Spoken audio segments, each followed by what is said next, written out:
Avenue Southwest. The property is owned by NORAM Cold Storage. The request is to rezone the property from R1 to General Business B2. Planning and Zoning Commission recommended the rezoning at January 12th meeting. The city has received a notice of objection to the rezoning and a nuisance complaint from the neighboring property owners. That is filed, and Joe has that. We are going to, at this point, and I am, I guess, for everybody, Dixon, Texas, and that's why the Mayor Pro Tem Rex, which is also gets to vote on all these deals, that's why I'm sitting here. It's not that we kicked him out or anything. So the Mayor opens the hearings, asks for any comments from the audience. We're going to do audience comments first. Anybody have any comments or questions from the audience?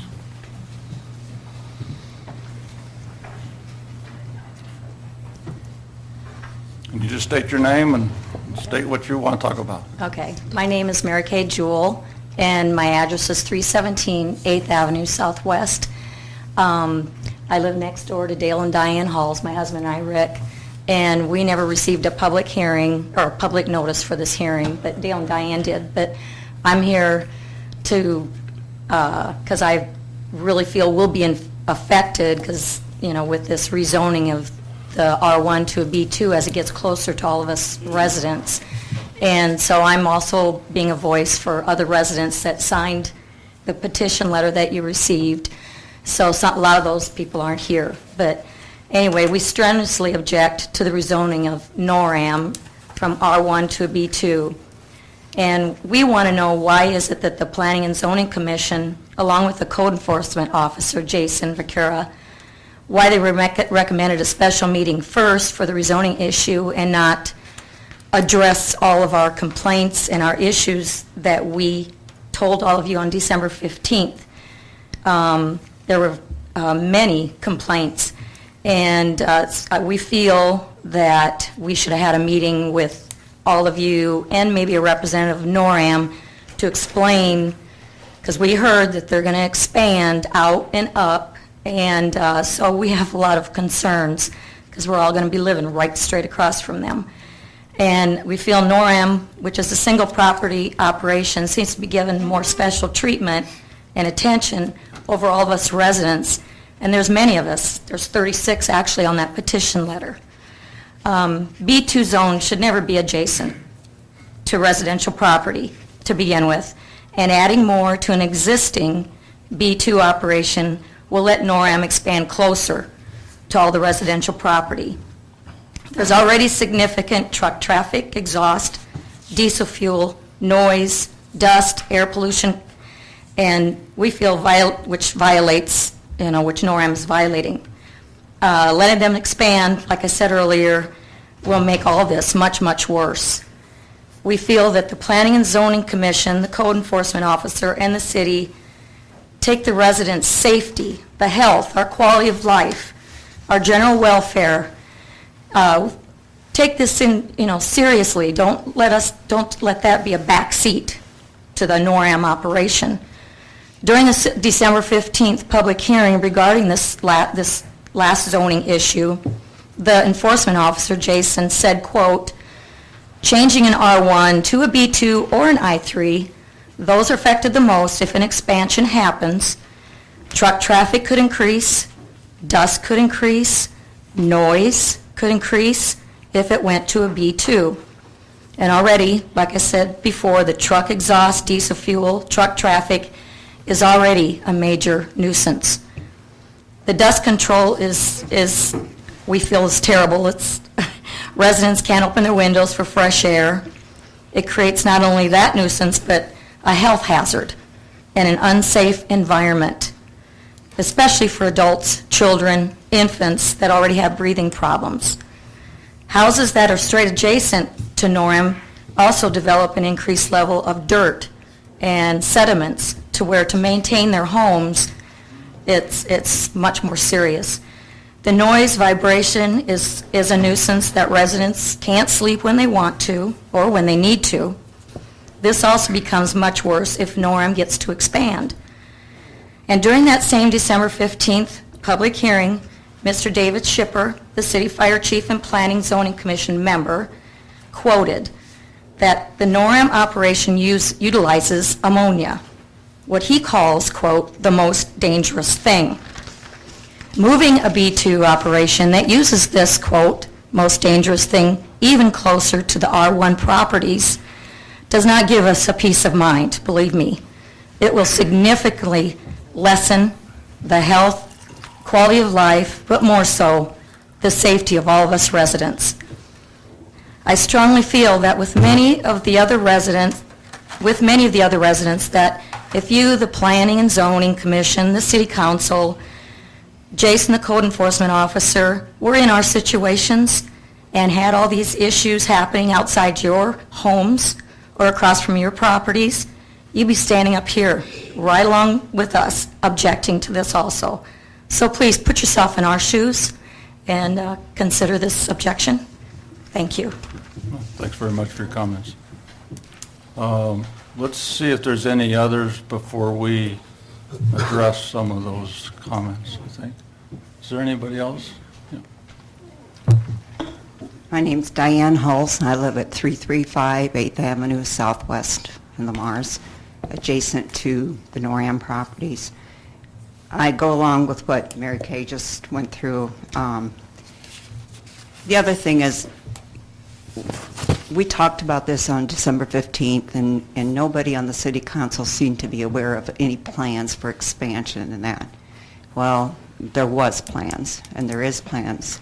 And I think we need to address the issues that we already have before we talk about an expansion, a big expansion. One of the things, just to bring up for an example, we've seen an expansion of a business in a residential area similar to this, and it's just east of here. If you go through and you drive through, over the years, there's many houses that have been torn down. The houses are not maintained because of the property value, and we're talking about a housing shortage. I mean, here several people in the Mars Council's talked about it too. So why let a business of this type expand in a residential area? That's one of our big concerns. All for business expansions, new business. Many of us residents work for some of these companies, and we want to see the expansion, just not in the residential area. One of the things I do want to bring up too, and this isn't an issue with me, or I don't know if any of my neighbors, but on your homeowner's accord application, when you go to apply for homeowner insurance, one of the questions on there is the property within 300 feet of a commercial or non-residential property? Now, with this type of an expansion, I can see insurance companies looking at it and saying, if you're within 300 feet, we don't want to write your homeowner insurance or your dwelling fire insurance. So I think the potential's there for affecting property owners to buy insurance on their property. And I think it's something the council should consider, or their planning and zoning, whoever. Thank you. Thanks for your comments. Anybody else? We're going to take the public comments first, and then we'll probably go back to council, and maybe we can go back to public, but anybody else? Yep. Good afternoon. My name is Rick Jewell. I live at, never done this before, so It's all right. I'm nervous. That's all right. Live at 317 8th Avenue Southwest, first place north of Dale and Diane. Some of my concerns, we bought our house in 1985, and we've made many improvements to our home, as well as other residents around us. And in thinking that it would increase the value of our home, which it has, assessed value we get every year. And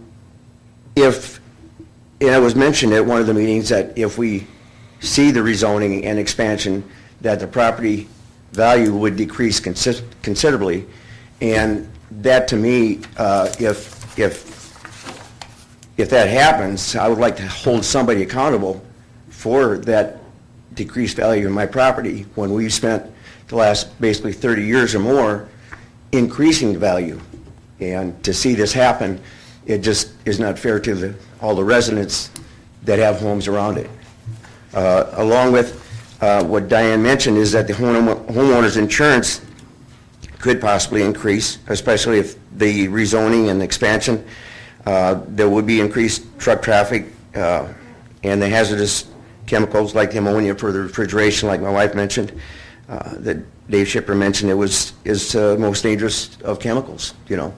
And when there's a lot of ammonia in pipes and trucks and stuff like that, there's bound to be leaks and hazards. So, thank you for your time. Thank you. Anybody else while we're here? Yeah, go ahead, Danny. My name's Dennis Bolin. I live at 1034 First Street Southeast, and I'm the chairman of the Planning and Zoning Commission. And at our January 12th meeting, there were a few residents here. We discussed about the rezoning of the property in the northwest corner of this lot. The majority of the property is already B2.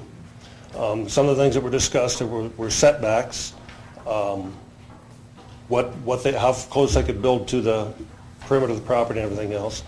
And we talked, if they didn't get rezoned, they'd have to set back further from that R1 piece of property. That property is only 30 feet deep. If that house is tore down, no residential property can be built back on it because the lot doesn't meet the current code.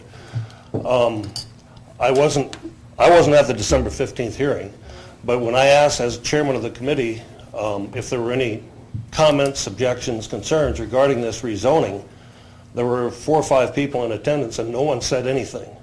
There were a few comments afterwards about some truck traffic, but that was after the meeting had adjourned. So I, with all due respect to the folks that live in that area, they had an opportunity, at least at our P&Z meeting, to say more that was not said. And I was a little surprised when I saw this petition because it made us appear as we were totally ignoring their concerns, and I don't feel that we did because there weren't any concerns at that meeting expressed. So the NORAM could, at this point in time, if they wanted to expand under our current codes, as I understand it. They are a B2 and they would just have to have the setbacks of that 30-foot property on the northwest corner of that section. So I apologize if there was any concern, if the citizens think that we were not concerned about their concerns. I just was not aware of them. So, and I don't think anybody on the P&Z that day was aware of it either. So I just wanted to make that clear. Thank you.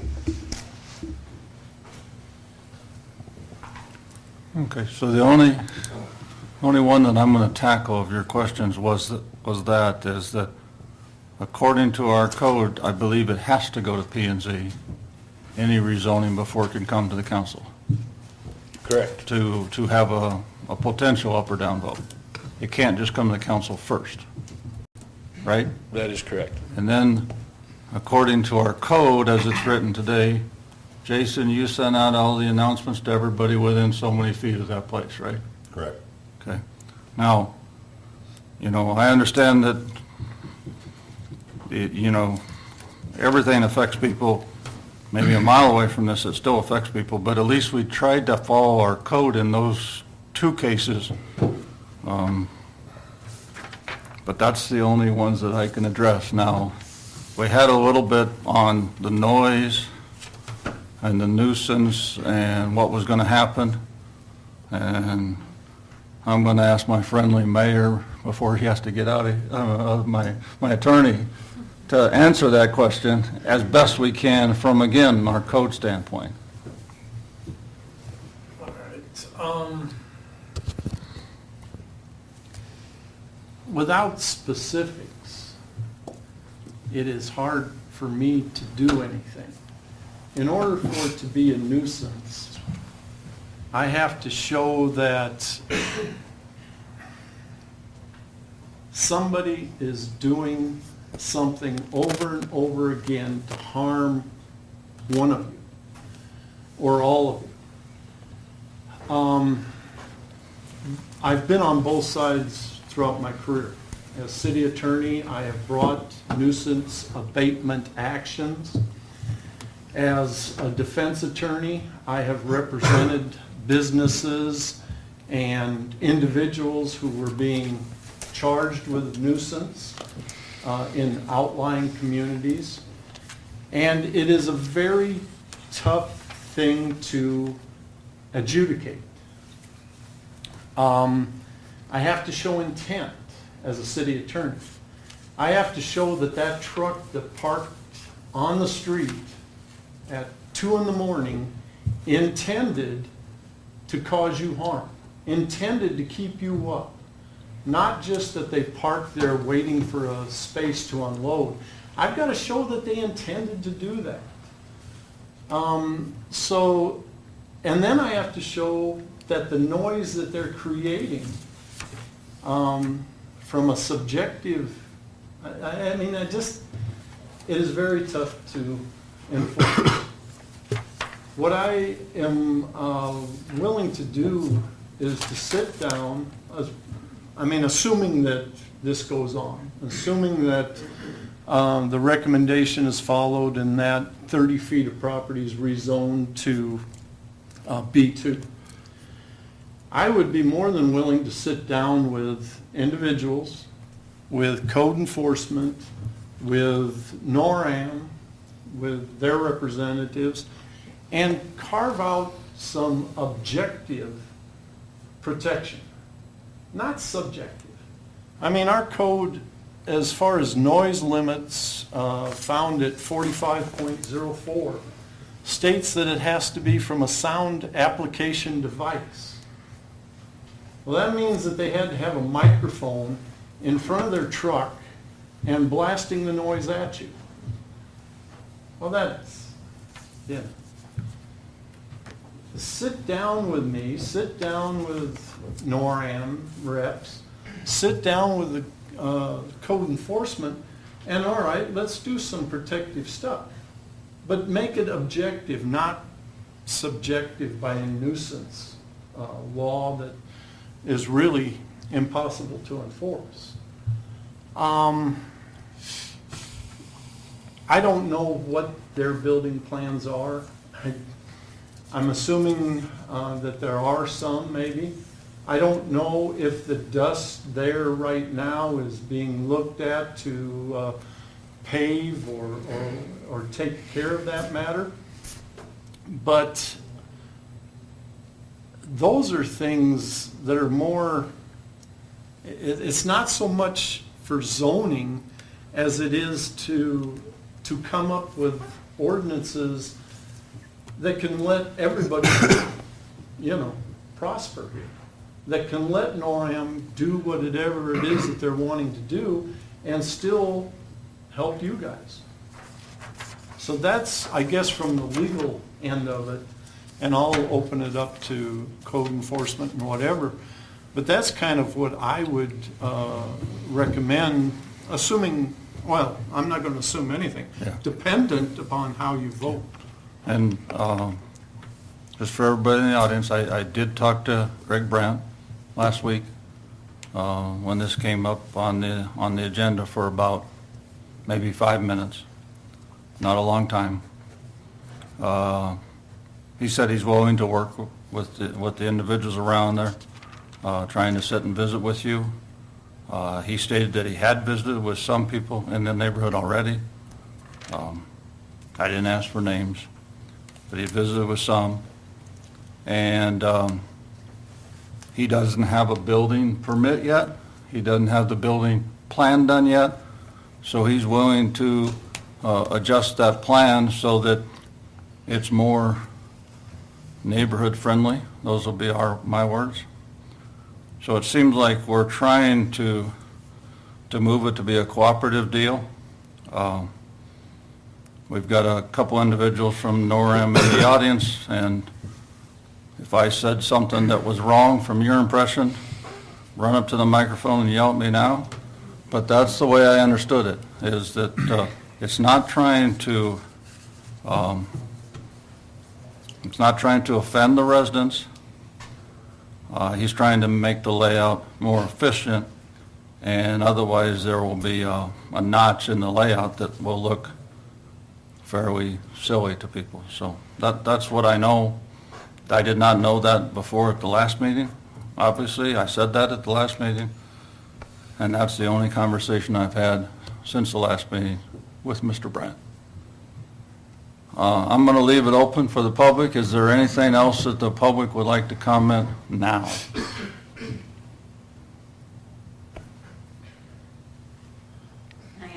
Sure, yeah. If this is, we're trying to make it open.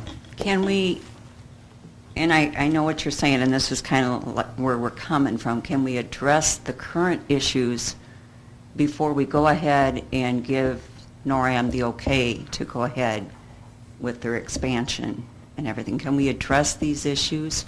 And maybe the residents in that area would feel more comfortable after hearing what the expansion plans is if we've already addressed some of the issues. Is that a possibility? I guess I'll ask Jason. I mean, to me, it is, but I don't know what stage we're at. All right.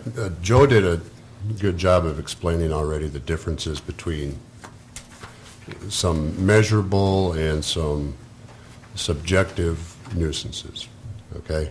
I guess to address the nuisances that you guys are claiming, that the neighborhood is claiming going forward,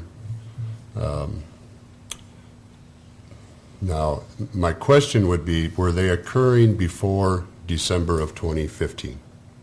I'm assuming so. I've been code enforcement officer for 10 years, okay? And I do not recall in those 10 years receiving a complaint concerning NORAM at that location, okay? So if it was occurring before all of this rezoning issue came about, I was not notified, okay? Now, the way they could have notified is filling out a complaint form. They're available at the front desk. They can call City Hall, or they can call me directly. So I don't have a problem addressing them going forward, but to accuse the city and to accuse me personally in this document of not enforcing a code of ordinance, I find offensive, because if they're blaming me for that, I'm saying they should have notified me of that prior to all of this coming about. So, like I said, I don't have a problem going forward, but to be accused of something, of not doing my job, I don't take that very kindly. So, just so you guys know that. Well, And I'll, Rex, if I could Yeah. chime in. I've been city administrator since 1995. At that time, that facility was operated by Harkers, which then got bought out by Tyson. They operated it, which then got bought out by the employees, and it was called Harkers Distribution. Then it laid idle for a while before NORAM bought it. And I can tell you, I've got a pretty good memory, I can tell you that before Jason, there was several other code enforcement officers. Never once during my 21-year standing as city administrator did we field the kind of nuisance complaints that are articulated in this document.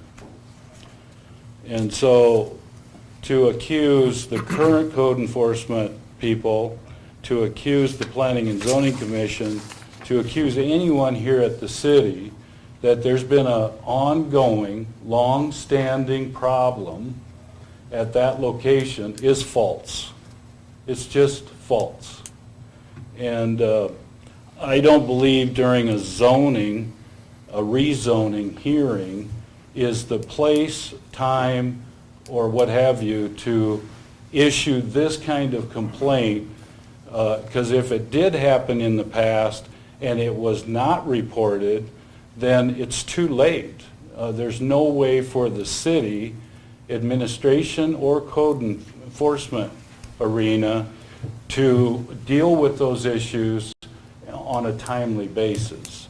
So that being said, I really believe, council, that what's before you is a rezoning request and only a rezoning request.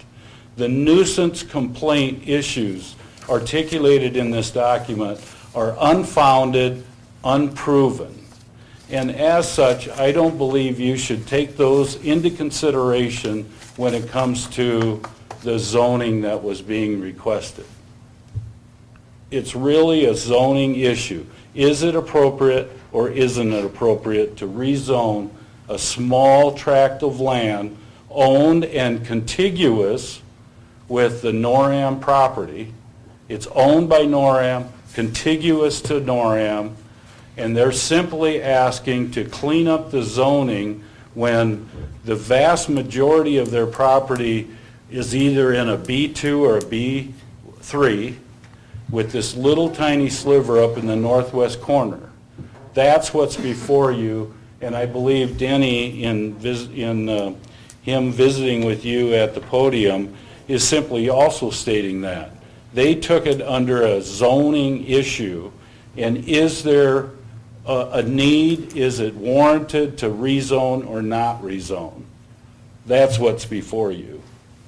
So I will say this, as much as Joe has offered and Jason can offer, I'll offer as well, to deal with each and every nuisance complaint that somebody wants to file, no matter where it is in Lamar's. We will deal with those in a timely fashion, but they need to be submitted formally to city staff so city staff can deal with it the day it's happening, the hour it is happening.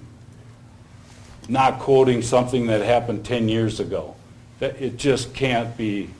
That even goes beyond the subjective versus objective issue. It's how do you prove it? It happened 10 years ago, or it happened 2 years ago, or it happened last month, and you're telling about it now. Honestly, I really think we got to deal with the zoning issue. More questions? Have you got more? And the whole issue are back to what I said before. I mean, and you're right, it's not a new issue. It's been there since the early 80s. There was supposed to be a park area built there and a row of trees to help with the sound barrier. This is back then. Okay. But anyway, But here's what we'll do. We got 3 NORAM people in the audience, and we got 3 of you guys, and maybe more in the audience that don't want to speak. They know who you are.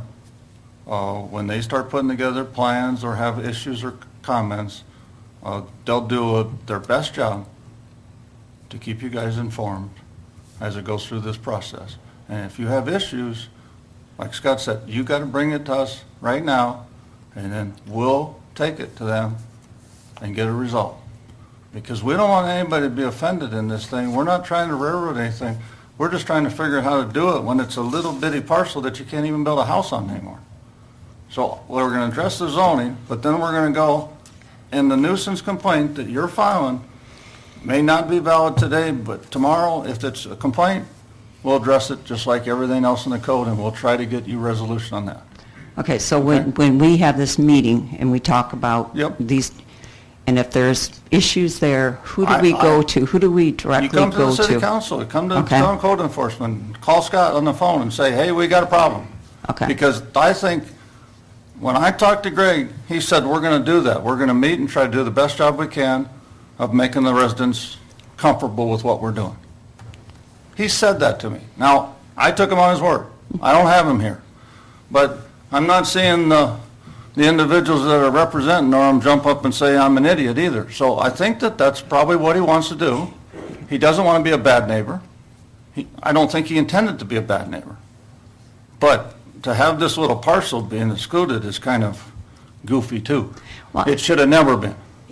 And I agree, and that's, it's not that I'm really objecting to the rezoning of that R1 to a B2, because it really isn't going to make a difference. My whole issue was we haven't addressed the other issues. And now knowing there is an expansion, that those annoyances or nuisances are coming closer to me, and that's why I'm If concerned. they do, and if he gets a building permit and stuff like that, I think it's safe to say that you'll know what's going on, Okay, because you guys have been here and presented yourself. okay. And it's safe to say that those guys know who it is, and that's the best assurance we can give you. And I think where my point was is that there's other options than this nuisance option, which really is not a good one. And I'm hopeful that, again, if the rezoning takes place and if there are building plans and things like that, that we can work out those kind of things, some objective type protections for the community and not just, well, phone me because I think there's a nuisance going on, because that is not going to be enforceable. Just with the things that I told you that I have to prove when I walk into the courthouse. Okay. Yeah, we're not trying to pick winners and losers here. We do appreciate all three of you's comments, and I've been sitting here a long time, almost 25 years. And I know it's not very easy to stand at that podium, even though it looks like it is. It's not even very easy to sit here, even though it looks like it is. We try to do the best thing we can all the time, and we don't always make everybody happy. But we fully intend to try to do the best job we can to make sure it's better tomorrow than it is today, and continue in that process. That's all we try to do. Anybody else with comments or questions? I did talk to Mr. Brandt also briefly, and he informed me that he has had some contact with neighbors, so I think it's representative of the fact that he wants to work with the neighbors, so. And I said I wouldn't pick on, I think, Ashley or anybody out there, but is there anything that we're missing? Guys? Okay. I'm going to close I'm going to ask again if there's any comments for a second time to make sure we do the public hearing right. I just want to bring up so with the ammonia, if they do expand, so that's not a reasonable founded, that if they do expand the limits of that utilizing ammonia, then isn't considered a dangerous? That's what I want to know, isn't that founded? Wherever ammonia is dangerous. Okay, so. But Mr. Shipper puts in probably like 3 times the national average of protections on all those things. So you're more protected than the average Joe in any city in our country. I mean, after the deal in Wells and stuff like that, we're totally overprotected. And I'm not saying it shouldn't be a concern. We've got, trains going through town with chemicals on it too, which are an issue. But I don't think that's necessarily going to cause you additional harm just from them expanding. Okay, I just wanted to make That's sure my- that you said there was nothing. That's my founded. non-engineering, totally an accounting-based answer to your question, okay? Fair enough? Did I screw something up there, David? Okay. I tell people I try to give the right answer all the time. I don't necessarily know the right answer, but I try to. Nothing was mentioned about if our property does decrease in value, who is accountable for that? If it was mentioned at the meeting, your property probably will go down 20%. And if Who mentioned that? Clark made it, I said 20, or okay. I don't know if it was 20 or not. Yeah, exactly. Let's get a couple things straight. Okay. I don't doubt that I said it can affect your property Okay. in a negative way. I don't think I ever put a number on it, because I think it has totally to do with the adjacent property, how attractive it is, what some of these issues are. So I just want to make sure that's straight. Okay. It can adversely affect a property. That is correct. Okay. I don't think, to say a number is like when? Next True. October, 6 years from now? That's a little bit hard to do. True, I understand. But I just, if it does decrease in value, who can, when we've been spending for 30 years improving that property, re-siding, putting new windows in it, private fence in the back, and making it look good. And if the expansion and the rezoning comes in and it becomes an eyesore and the property, decreases in value, I'm just saying that if it does, and there again, if is not carved in stone, but if it does, who would we address then? I mean, if our property is assessed by the city at $123,000 today, and all The of a sudden- city doesn't put the assessed value on property, that's the county assessor. Okay, but if by chance that drops, then who's accountable for Rick, that? one thing you do have to understand about property ownership, there's no question, things happen. Highways come in, schools get built, prisons get built in neighborhoods that adversely affect a property. Same thing, maybe they put the public swimming pool a block away, and it increases your property value. There's really no gauge, once you buy that property, there's really no gauge that says, I'm guaranteed my property to increase or decrease. Okay. So I am just speaking from a real estate standpoint.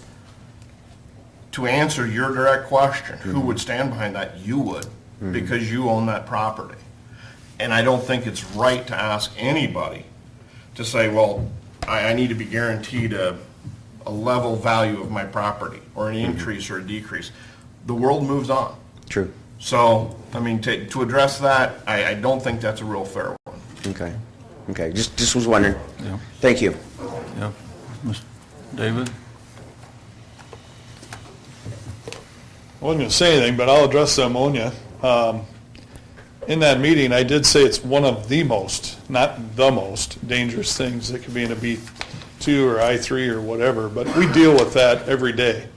There's more than 1 million pounds of ammonia in this community. We have so much things, as Rex said, coming through on trains and things that are a danger to this community, come right through the heart of the town. So we will make sure that if they build this, and I guarantee that they put the most recent safety features in and upgrade those systems to the best that they have to be. And I guarantee you that as my word. And we don't make everybody happy all the time that way, because we don't let them cut corners, and we don't let things get by that shouldn't get by. I'm hoping they build a beautiful building and maybe even put a park on the end of it, and it ups your property value. I don't know, But we will make sure it's safe, and we will make sure it's right according to what they can do by international code, Iowa code, and our city codes. And I'm telling you that as the fire chief. We have a lot of things going on in this community. We have a lot of dangers that we have to deal with, and ammonia is just one of them, one of the most. So I don't want to construe like that's the most dangerous thing we have in town. So I was kind of misquoted there a little bit in that petition, but it is a dangerous thing, and we all know that. And we've seen what happened back in the late 90s on the south end. And lots of steps have been taken since then to make these systems better, to make our responses better, and things like that. So I want to assure you of that. Okay? Thanks. Second time, any more comments from the audience? Last call. Okay, we're going to close the hearing, turn it back to the council. I'd just like to make a general comment to the people that are here and conducted themselves very nicely. As Jenny will tell you, zoning issues are really usually get the crowd out. In this case, unlike Plymouth Street, where we actually were trying to rezone commercial and take people's property and turn it into commercial, that was a really tough issue, and that's always a tough issue. But technically, we're not rezoning your property. What you have across the street from you is going to be the same thing you had across the street from you the last 10 years. And there's other property across the street from you that also could change. And so just to make you aware of that, there's always, when you buy a house or build next to a commercial zone, there's always something can happen. I mean, the bowling alley could change into something overnight. So, I mean, it's a constant thing. I appreciate the fact that everybody conducted themselves as nice as they did. I remember on the Plymouth Street rezoning, one gentleman I was close to had a stroke that night. He was so upset with it.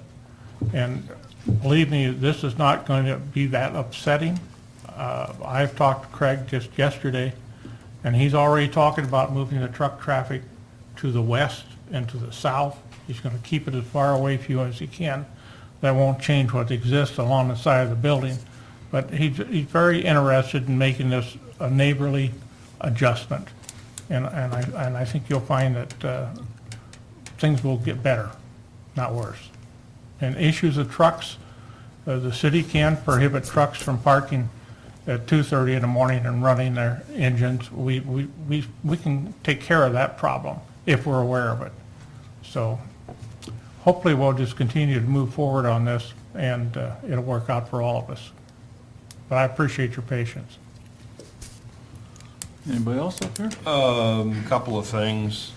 Mrs. Halls, you brought up the insurance. I don't know that it's ever, I'm not an insurance man, but I don't know that it's ever a problem of acquiring insurance. I think it comes into play during replacement costs, should that ever happen. I think that's where that comes in. I want to make you aware that I have never been told of a plan. I'm not privy to any future expansion plans. People keep talking it about, but there's still no building permit.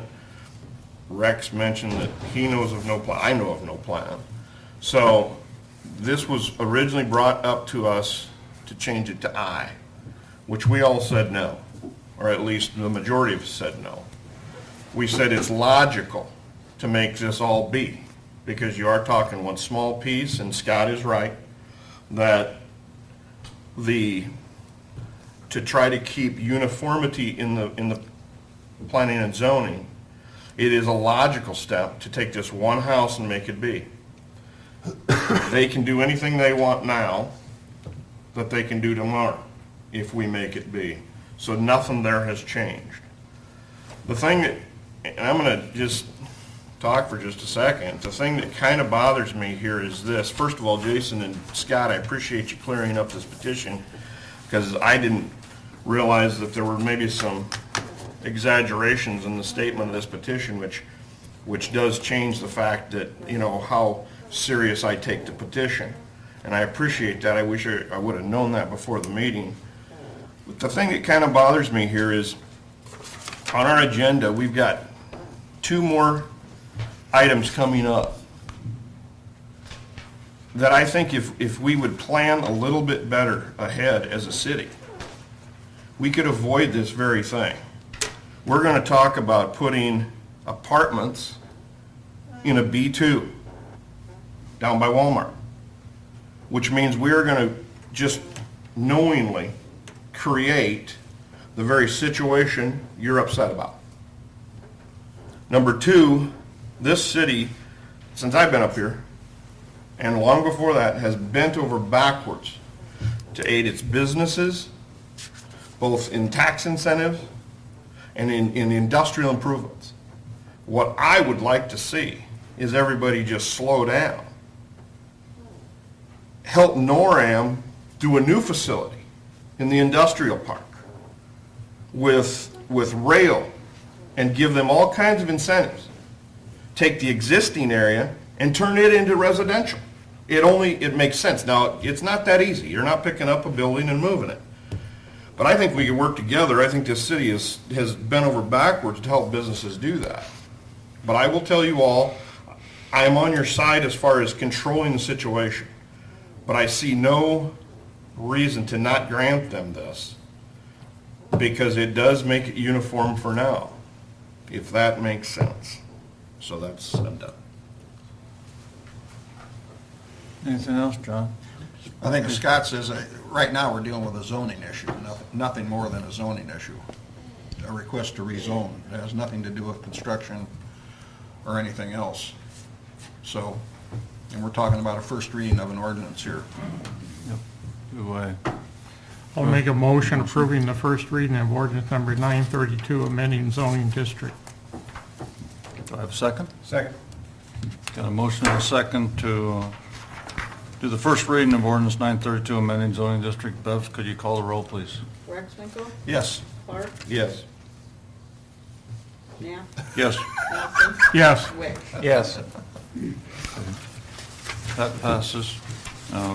It's the first reading, so it ends up having 2 more readings, but hopefully during that time, we can have you guys keep on pace and get to talk to the people and see if we can address some of the other concerns. Okay? Thank you. Mr.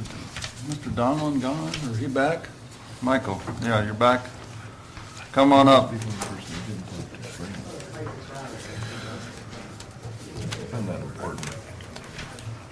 Come on up and tell us how the hospital's going and when are we moving in?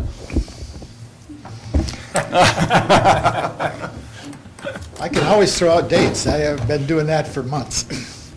I'm Mike Donlin, the administrator at Floyd Valley Healthcare, and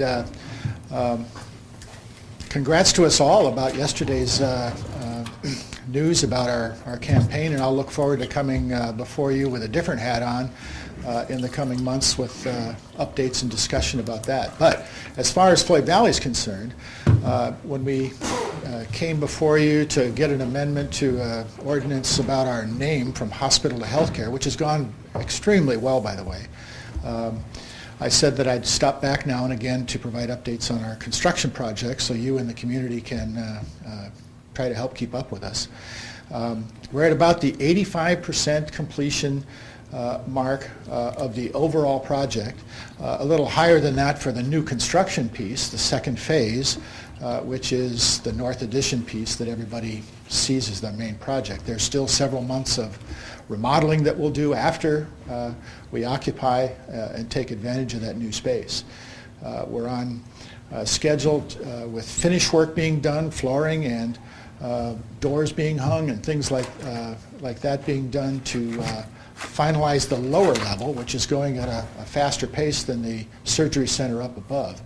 I expect from the latest dates that we have from the contractors that we will take occupancy in the middle of next month on the lower level and begin our preparations, which will take about a month, installing x-ray machines and other furnishings and things like that, getting it very, very, very clean to begin holding clinic there and move from the old clinic to the new clinic mid-April.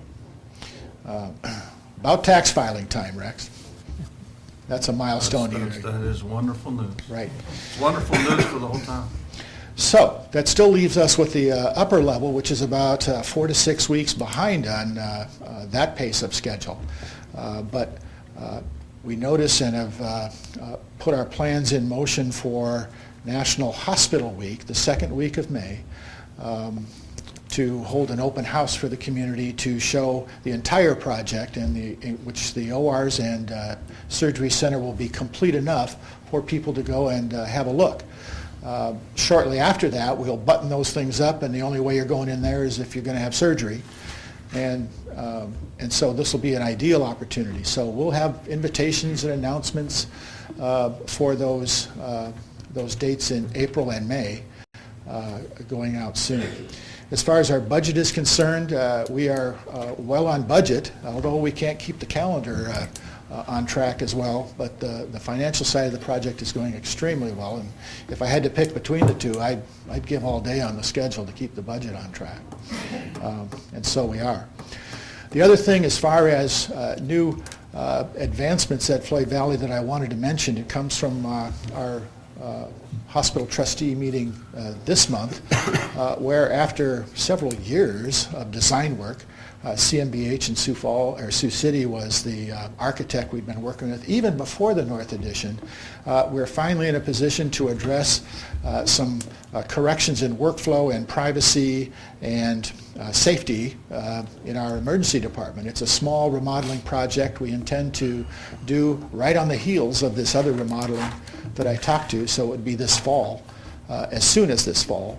But that means that we'll be putting out bid documents and trying to arrange for contractors to do that small remodeling project already in the next month or so. So people will hear about that. It is not an addition to the North Addition project. It's a separate thing. We've been wanting to do it for a long time, and we now see that we're in a position to pull that off too. So those are the highlights I wanted to offer without extending your afternoon any worse than it is. Any comments or questions from anybody? Thank you very much, and we'll be at the open house. Very good. Thank you. Very good, thank you. Next on the agenda is citizens that have items that are not on the agenda. Then we go to thumbs up, John? Thumbs up to Wells Enterprises for their wonderful grant contribution. We're truly blessed to have Wells as part of our community. Clark? Amen. Anything, Steve? I have two. One, and this is about a month removed, but we didn't have our previous meeting, and that is to the chamber and their chamber dinner that they had. I attended my first, this past one. I had a comment immediately following it. You know, he said, you know, we can grouse and gripe a lot about our city, but it takes an event like this to kind of come together and see what a neat place we do live in. And I appreciate the chamber and what they did and what they do for Lamar's, and that was kind of neat. And the other one was for Mike, and he walked out already, and that was, my wife has just spent a month in rehab up at the rehab center with their people up there, and they do an outstanding job of getting people back on their feet, and I wanted to say appreciate that. Sounds good.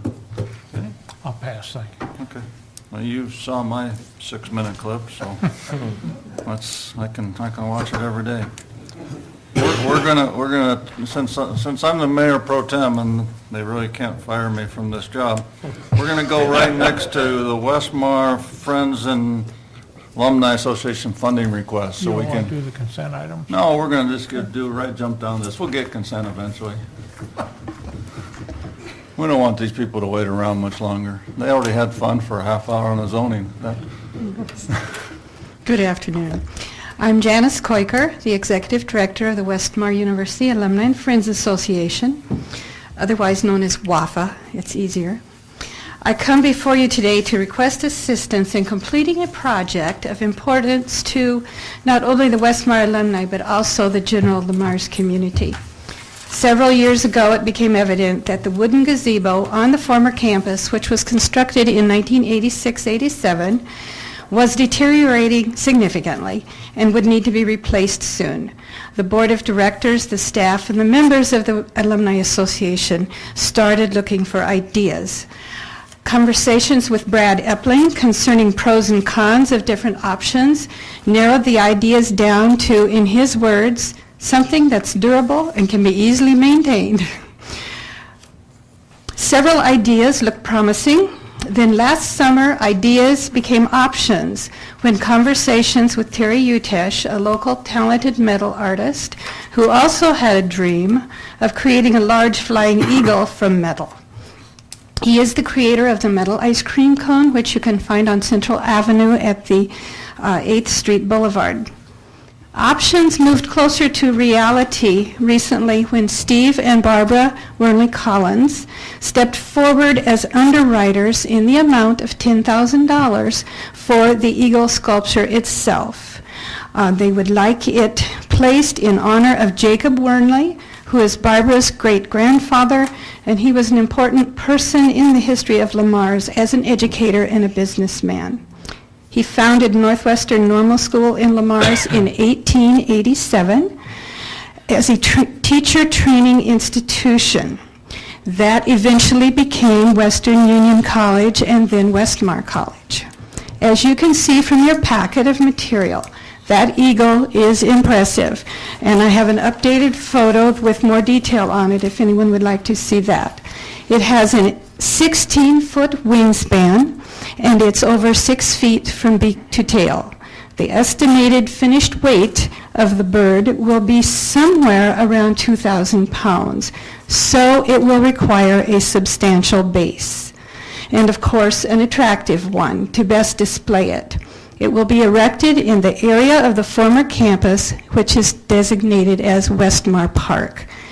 It is in close proximity to the Veterans Park and will coordinate with other structures and planting beds in that area. The artist provided a sketch of an idea for the base, and Gus Pesch has provided an estimate to the Alumni Association of its construction at $24,000.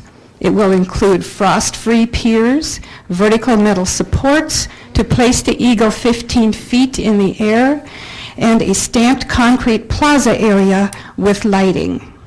Landscaping would be an additional cost. Our intention is for the landscaping to be similar to that in the plaza area of the Lamar's Visitor Center next door. We also plan to establish a fund to be used for ongoing upkeep and maintenance. So we are looking at a total cost of probably somewhere around $30,000. This is a significant amount to raise by the expected installation date of late summer or early fall of 2016. As this sculpture will also be a long-lasting asset to the community at large, will be a drawing card to attract visitors to our community, and as it is to be located on city-owned property, we are respectfully asking for you to consider a contribution from the lost funds in the amount of $10,000. We know there is interest among board members and alumni to make this happen. Several donations have come in, and we will be doing a fundraising campaign as well. But we would like to have participation from the city initially, as this will be to the city's advantage as well. Do you have any questions? So if we would give you 10, Mhm. just say if you will raise the other 20 on top of the 10,000 that's already been voluntarily given? That's correct. Okay. So, any questions by anybody here? Otherwise, I'll... My only concern is using lost funds. I think it's more appropriate to use a hotel motel tax if we talk about tourism. That would seem like it'd be more appropriate than hotel motel. We did approach them as well, and their funds are all going for the convention center. Well, not entirely true. And that list is not yet Yeah, approved. what we're doing today, because the last meeting is we had a blizzard on the last meeting. Today, we actually set out the list of what projects were going to be potentially funded under the hotel motel. Okay. I would like to respectfully ask the same thing happen with your money, is that we set out the list, we give the public 2 weeks to comment whether they like it, don't like it, come up with their comments, objections, and then in 2 weeks, we vote on whatever funding we can or what we can do at that point. Okay. This way, it gives the public a free opportunity to comment, and/or if somebody wants to be generous enough to give the 10 grand before we give it, wonderful. Okay. Does that sound like a fair analysis to the council? You know, we're, as you could tell by the first visitors, we have repeat visitors quite often. Sometimes friendly, sometimes not. But we try to make sure that the public, according to the TV and stuff, understand what's happening. And through the agenda and stuff forth, they're not, they're not privy to all the information that you just shared. Okay.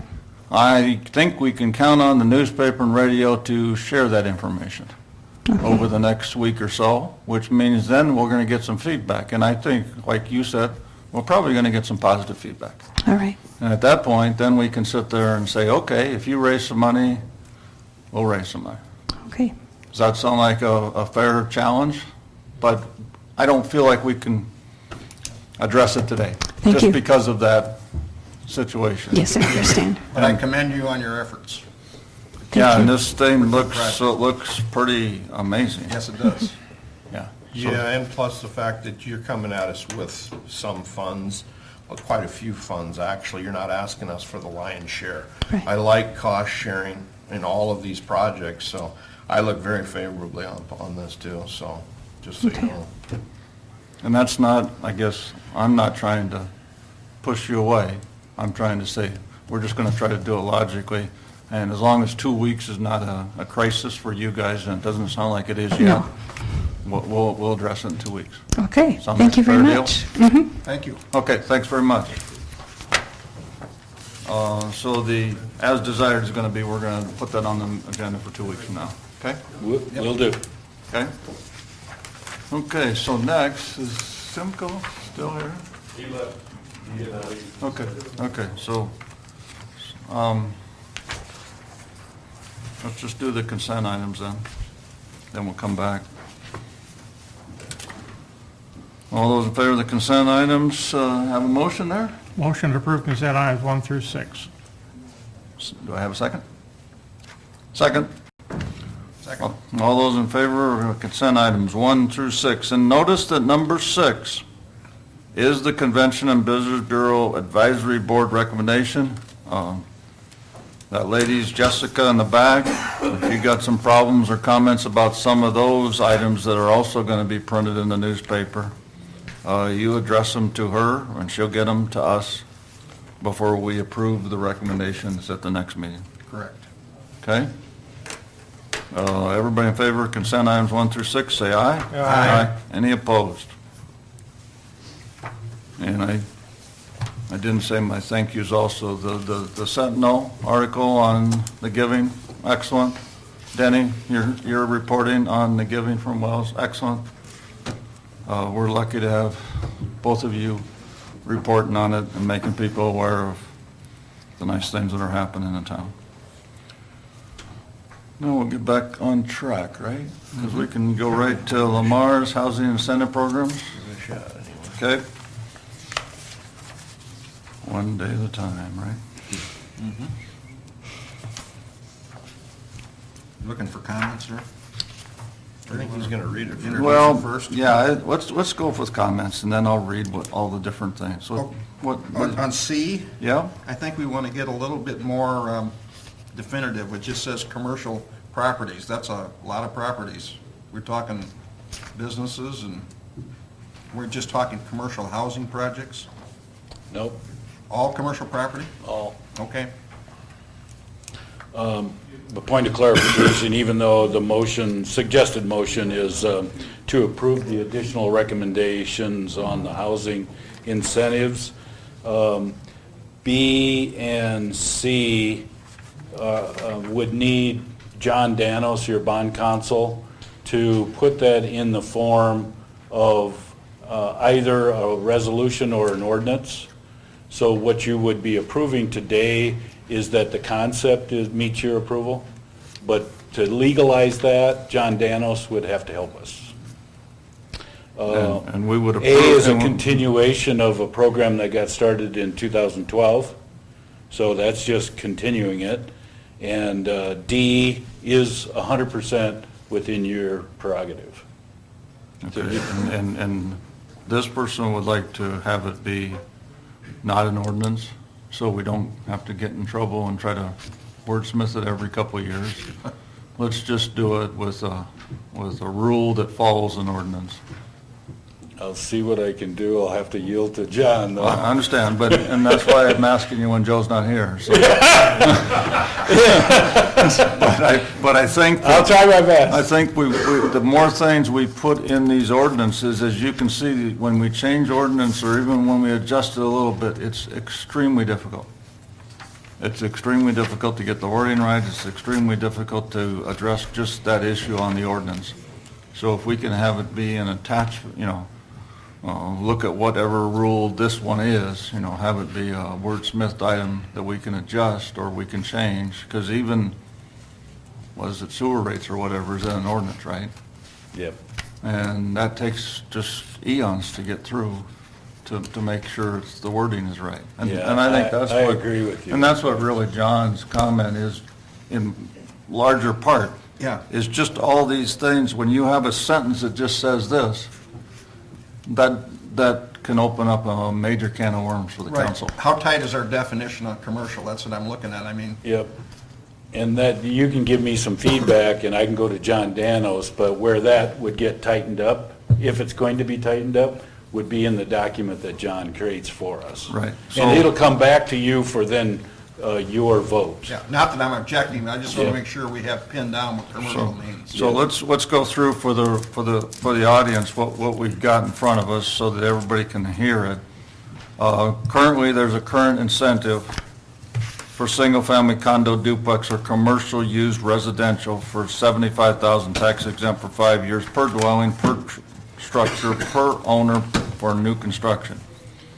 So what that means is if somebody builds a house for 200,000, they get taxes if it's 125,000 for those 5 years. That is a current program that we are going to continue according to these recommendations, okay?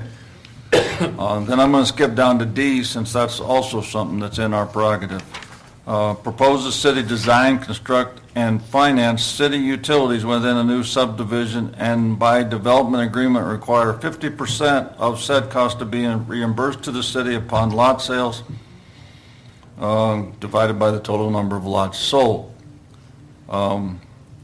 We've always worked with homeowners during the time I've been here, trying to figure out how to get either a lot reimbursement back to them or a reimbursement to us for city water and sewer, because that is a requirement of building in our city.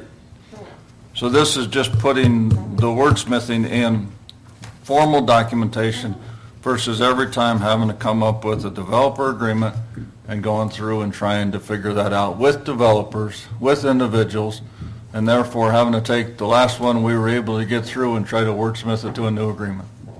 Is that a fact?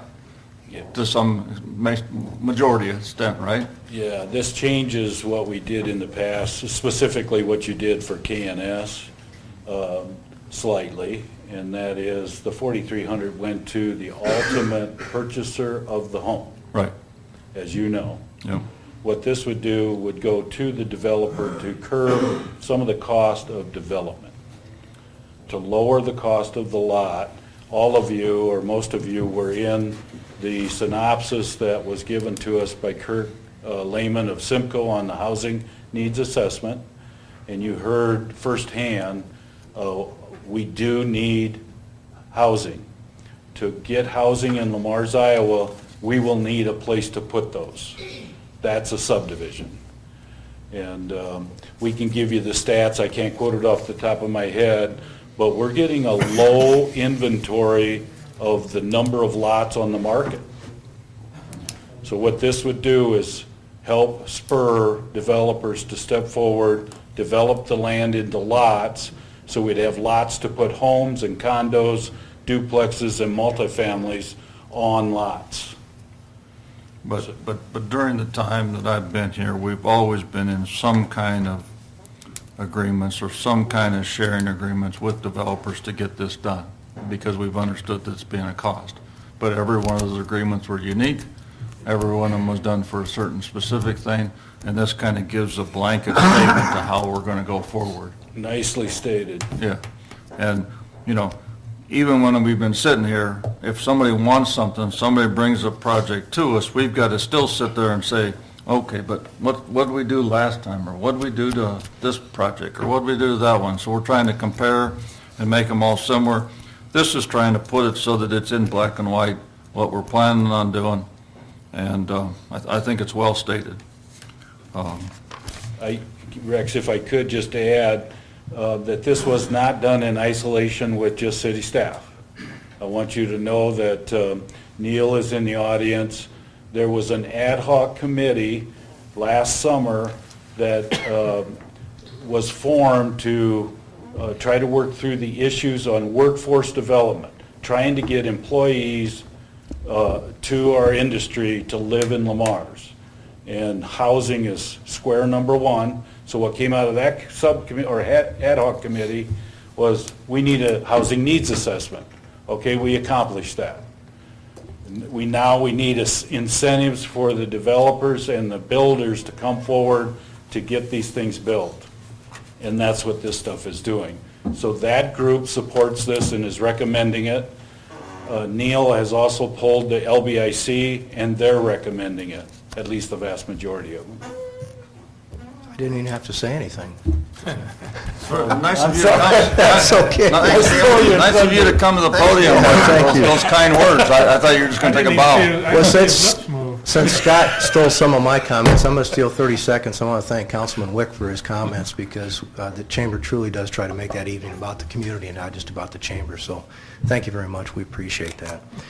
Yes, as Scott was saying, the LBIC has been working on different efforts to address the workforce issue that's not just in Lamar's but in this entire region. And one of those things, of course, is housing. And we looked at some of our neighbors as to what they were doing and have taken a look at different things. And Scott is correct. The LBIC meeting doesn't meet until later this week, so we've not discussed this in a room. However, I did poll all of the LBIC board members. They received the information that you had in your packet. And I received input back from the vast majority of the board, and it was unanimous in support of the 4 new recommendations before you today. So you can see that the LBIC, I know that we have been participating because what's already been approved is the concept for cost reduction in the price of land that's owned by the LBIC. So the LBIC is very much on board with trying to participate in stimulating with incentives some additional housing, specifically in some areas moderately priced housing for our community. So. Thanks, Neil. Yep, you bet. Yeah. Those are the two specifically that are really, I believe, things that we had been doing, but maybe not in as definitive language as we have right now.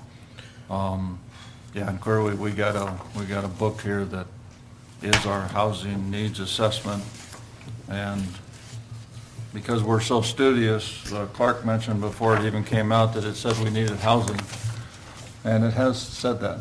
It said exactly what you thought. We're short of housing. We're probably really desperately short of housing. The next item that was on our list of recommendation is the 100% tax exemption for 10 years on multifamily units for new construction. That's a new one. People listening on TV maybe just turning up the TV set now.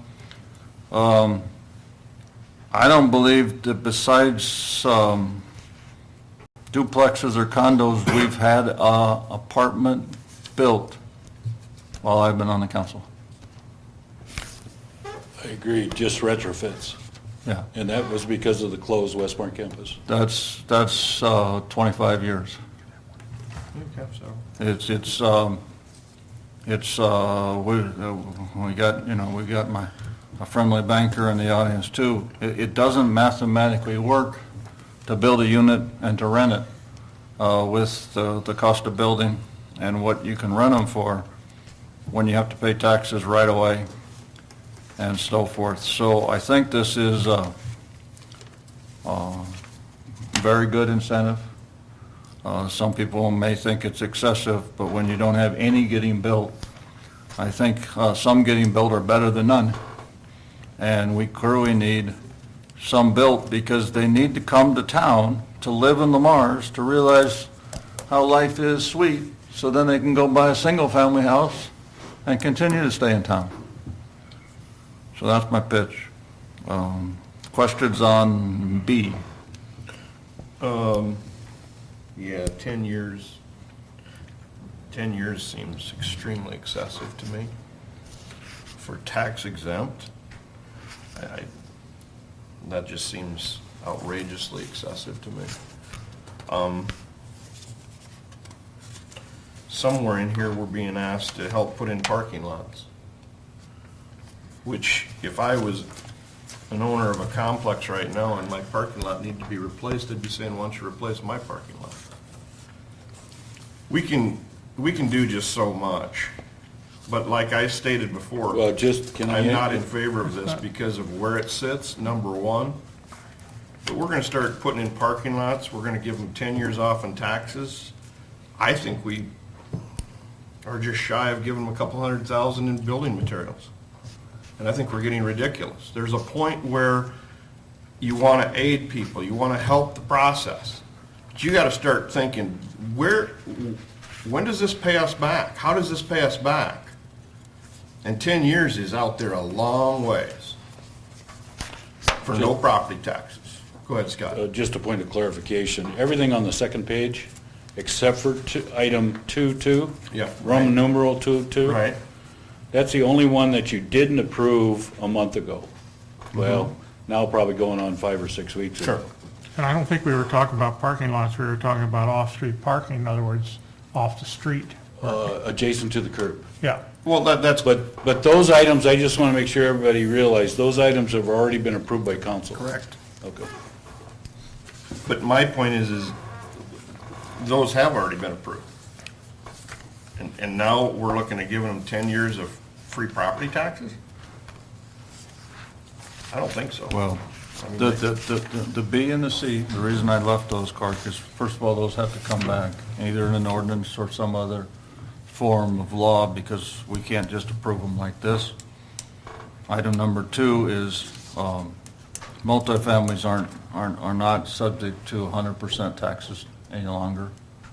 They're subject to the rollbacks, no different than a housing is.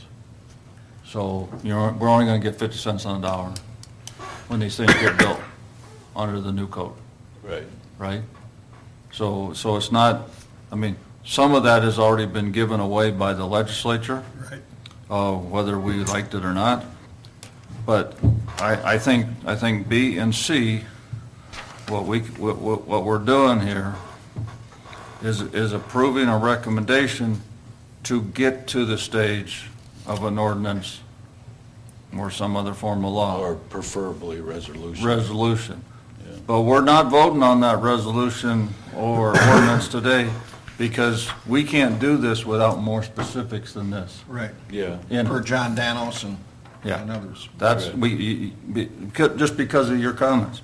We can't give away a tax exemption without being more specific on who, what, when, where, all that kind of stuff. Now, is B also subject presently to a 10% rollback? It's going to continue to go down. to Under 50. commercial rollbacks, does B also fall under that?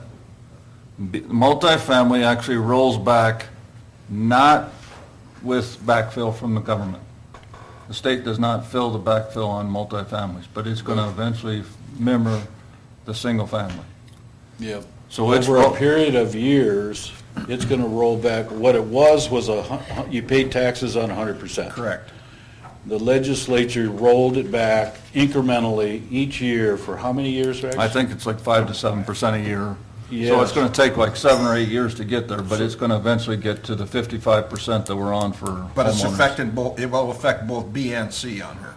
Well, No, no. Just C? No, the C for commercial is just, boom, this is how much money it is. All right. But C, the legislature today is backfilling and giving us money for. Right, B, they're not going to give you any money for that. right. They're never going to give you money for that. Right. Now, we don't know how long C is going to continue, but we know that today, they're still giving us backfill for commercial. They're not giving us backfill on multifamilies. Right. But that, it's Okay. it's 100% tax exemption, the way it's stated here, of potentially a 55 or 65% value. Correct. Yeah. And one other thing, you have the prerogative sitting there to do any combination. So if you look at the research that Neil did, Rock Valley did 100% for 7 years. So if you are more inclined to go with Clark, that 100% for 10 years is just too much. The committee, ad hoc committee is coming to you with a recommendation. The LBIC is coming with a recommendation. Yes, go 100% property tax exemption for 10 years. That's the maximum allowed by what the legislature put into law. However, you can do anything, any combination under that. So you could go, when you approved 6 weeks ago the housing incentives, and at that time I was suggesting 5-year partial tax exemption under Chapter 8 of your own code. That is a 5-year partial, 75%, 60, 45, 15, then 0. Okay? So what we were going to do is a 5-year partial. Today, we're suggesting 100% over 10 years because the law has been implemented to allow that. You don't have to do that. But again, I just want to make sure you understand what you can do. You can do any combination, so you could do 100% for 5 years. You could do 50% for 10 years. You get my gist? So the combinations would be endless, really. But aren't those at our discretion already? If the law exists, then as individuals come, and I'll just use NORAM as an example. If they were to come back in here in 2 months and say, you know what he said makes sense. What will you do for us to get us out in the industrial park? We'd bend over backwards. But I'm a little bit afraid of setting these incentives out there, casting them in stone, and then finding ourselves on the short end when it comes time at budget. Well, And we're not collecting the taxes that we need in 5 years, 7 years, 10 years. okay, but let's take it back first to C, which is the only one that people haven't heard, which is 100% on commercial, okay, for new construction of commercial. Currently, if commercial comes in, we do the 70, 60, 50, 45, Right. 50. We do, You do it under Chapter 8. universally. We did it with Icon. Yep. We did it with Icon. Even if it doesn't quite fit the code of Iowa, we still do it. And we have done it for things outside the code. It's still commercial, we still give them that. That ends up working out to be about two years. 100% 2 years. Yeah. okay, okay. Yeah, so we're trying to do 3 versus 2, but it's, you know, they're not gonna get a 75% rollback on 100% because it doesn't amount to nothing. So they're already getting the rollback we have right now is roughly a 2-year freebie I follow over what you're 5 saying. years. I follow what So you're this saying. one goes to 3. The real question, I think, is because we can, and the state legislature has realized we got a problem with multifamily, they pushed the multifamily to this 10-year level, which all of a sudden, when you look at it in line of everything else on that page, it looks like, oh, that's huge. And I think we need to talk about it, but we need to figure out what length of time is a good enough incentive to get some built, because we're not getting them built right now.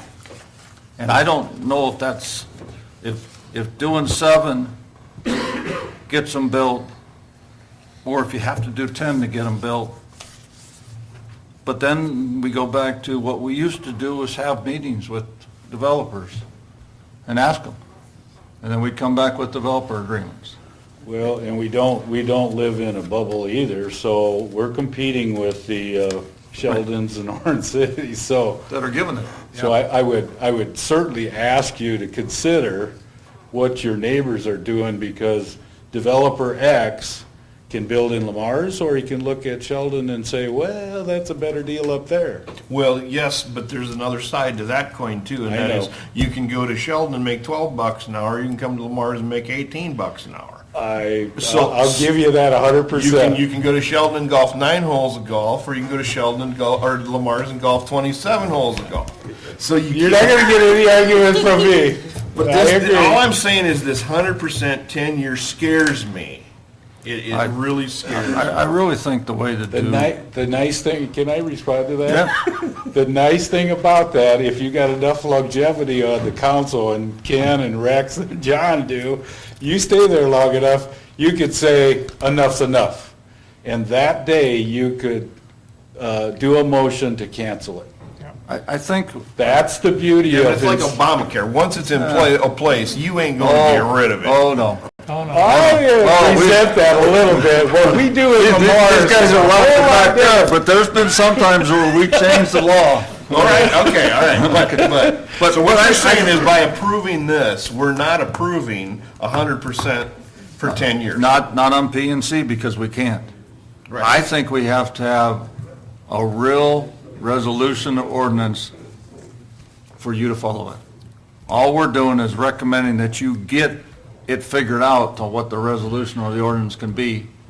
And if you want to do 7 versus 10, I think it's a good time to ask about it. The very first question Danos is going to ask me is, what does your council want to do? 100% or something less, 10 years or something less? And I got to fill in the blanks. So, he's kind of an expensive attorney, so I just soon get something in the paperwork right from the It's get-go. Truth. Well, I'm a little with Clark. I think 7 years would be appropriate. I want to Johnny, keep, 7? Or you think we need to go 10?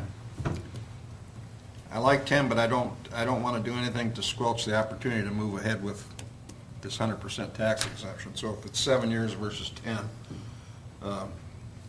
that would encourage him to get the project done quicker, I would think, to complete it. You rather than- definitely need. We also realize that, the first year, you don't pay nothing Right. in the state of Iowa. Almost Then you're up to 18 8. months. And it's. Yes, so that puts it out there quite a ways. Let's say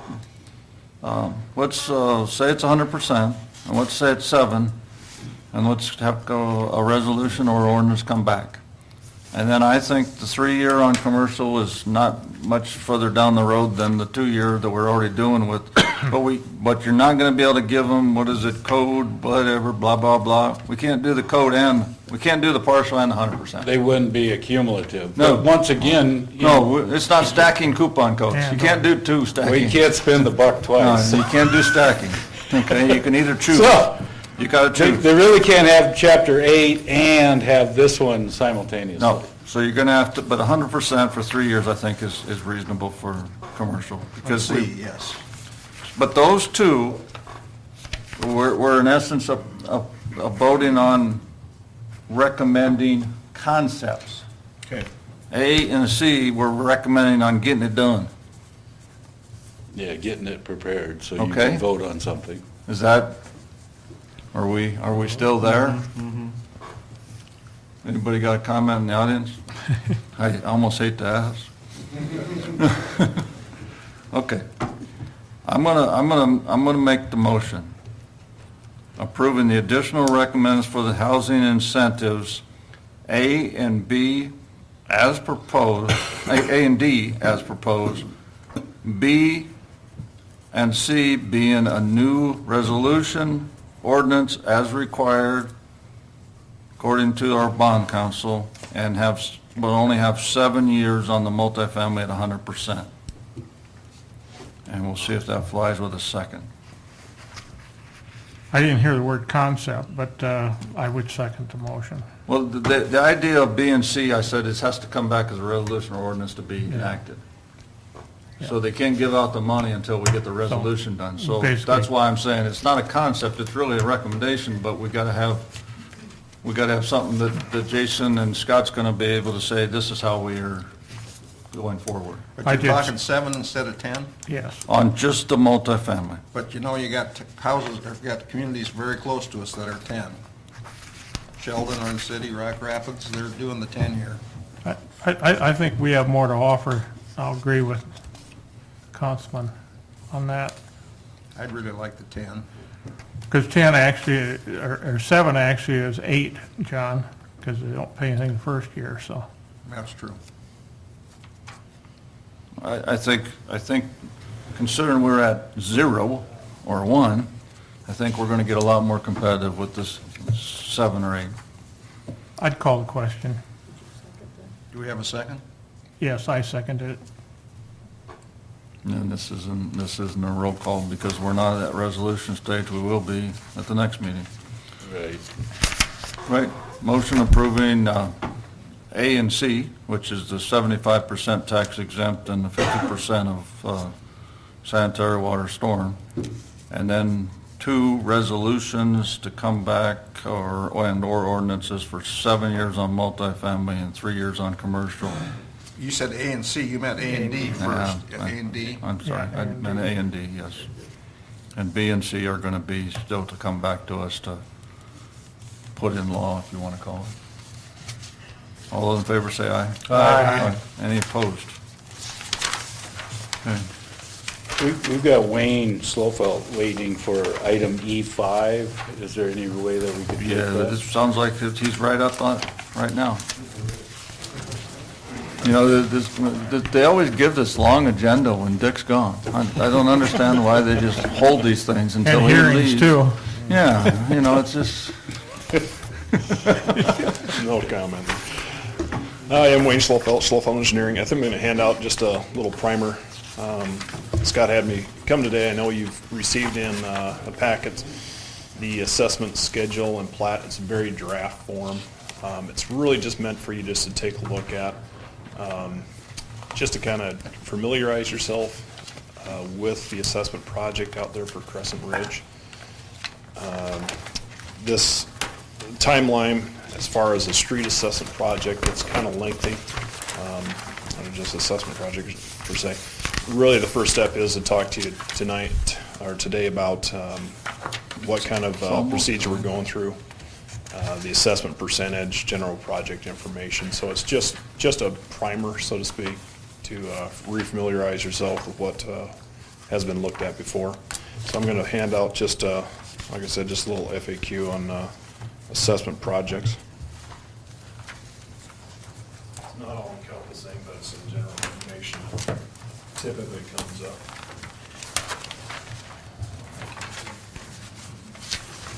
any questions, Scott, or anything we should be aware of on this? I'm not really looking for a motion, as Wayne just pointed out.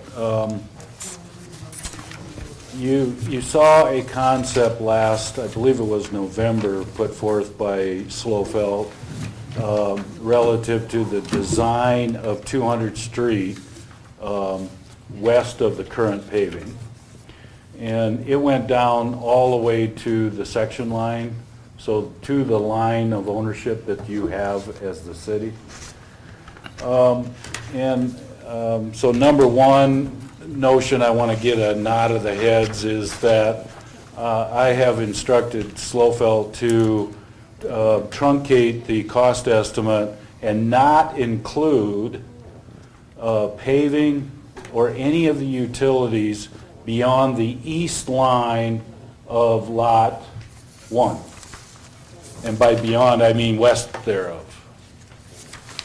So on the assessment plat, you will see that the assessment boundary stops on the east line of Lot 1.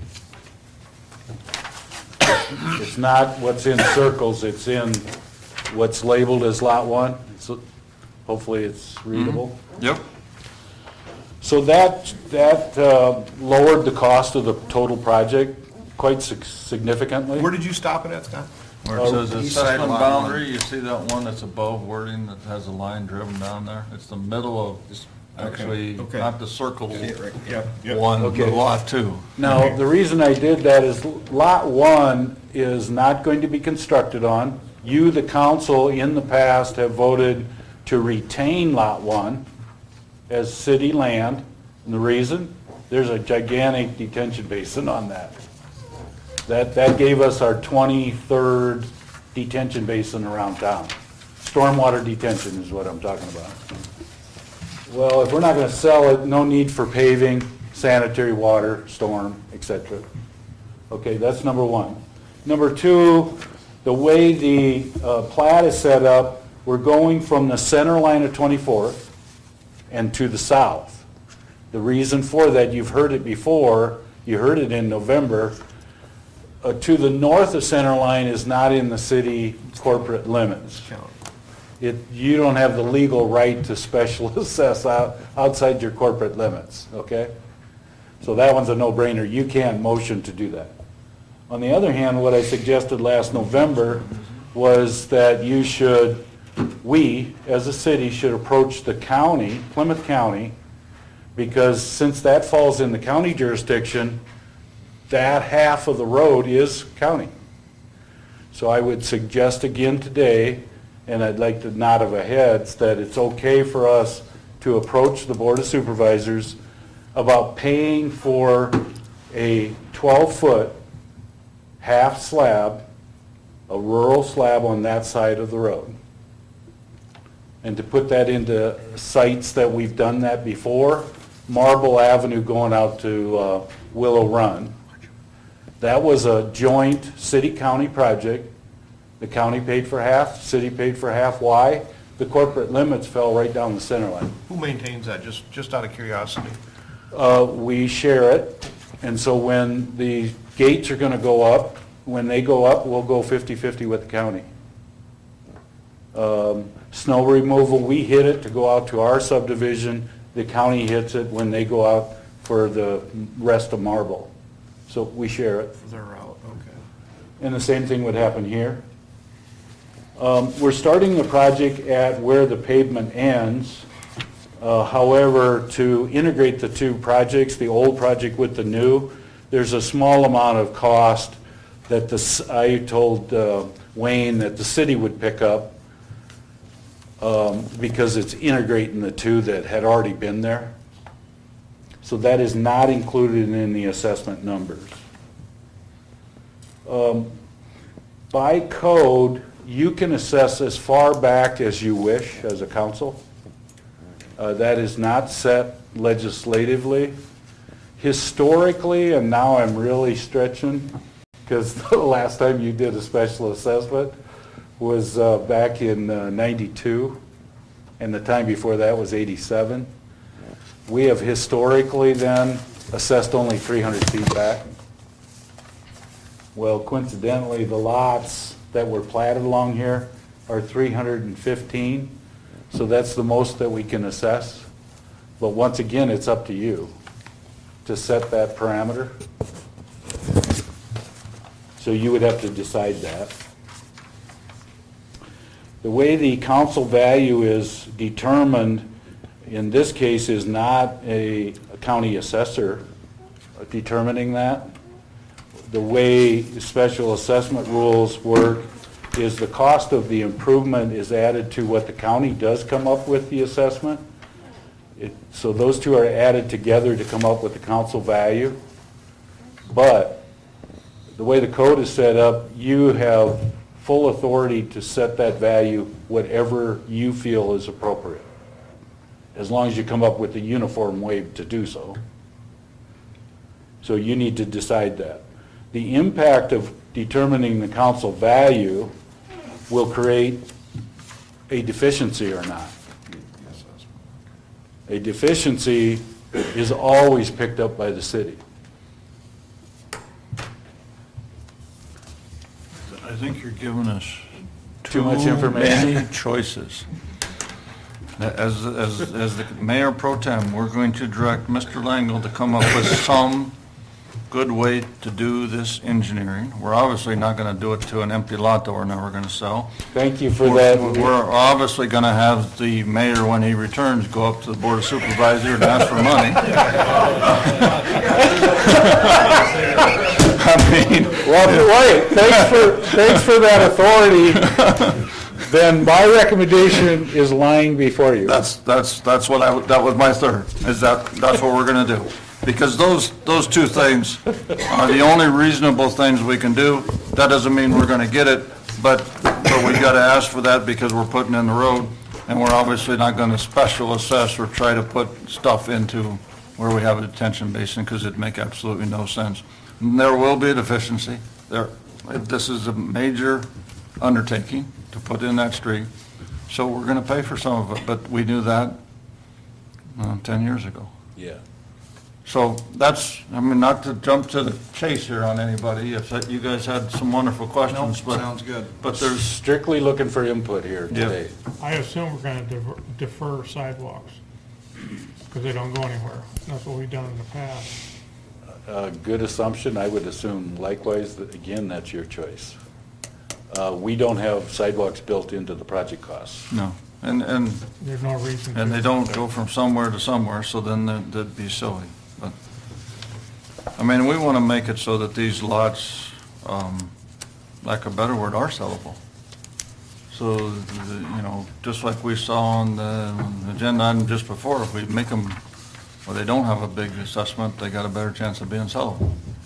So, that's, I mean, we're gonna put them back on the tax. So rolls Rex, as you soon as did possible. jump to the punchline, and that's great if the council can go along with really the way the plat and schedule is shown here. I'll work with Wayne and we'll formalize that in an official plat and schedule, and then march you through the various resolutions and whatnot that are needed in order to special assess. Sounds good. Okay? Sounds like a plan. Now, the only thing we questioned on that was, is it special assessments that we have to come up with an interest rate? Yes. Eventually. Terms and interest rate.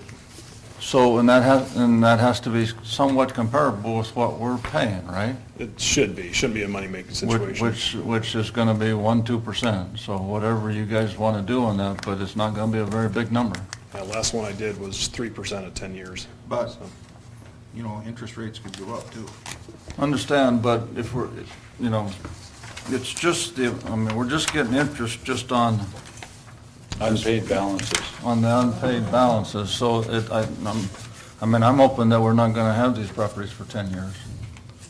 So I don't think, Yep.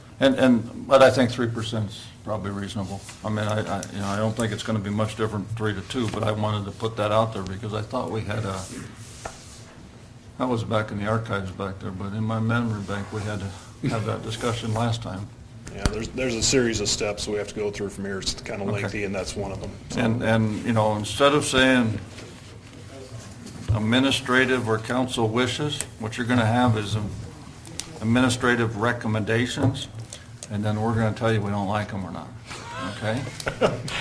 Because We'll do otherwise. that. Wait and I'll do that. Going through that is way more information than we can really comprehend. But I think the schedule looked reasonable, so that's why I wanted to jump to that. Do we need a motion to bring it back? Is that what we want, or do we do No. nothing? Nothing. Once we get our work done, we'll bring it back to you. Okay. Any other questions from anybody? I'm not trying to cut people off, but anything else? Nope. Better Okay. get Earl on. He's Okay, thank you very much. I think you understand, we're pretty happy with what you got. Sounds good. Great, thanks. Thanks, Wayne. Okay. Earl's nodding off. You better get him on there. Earl's on the clock already, right? Airport layout plan. Okay, well, Yeah, please. nice to see you, Earl. Yeah, I see you around. I know.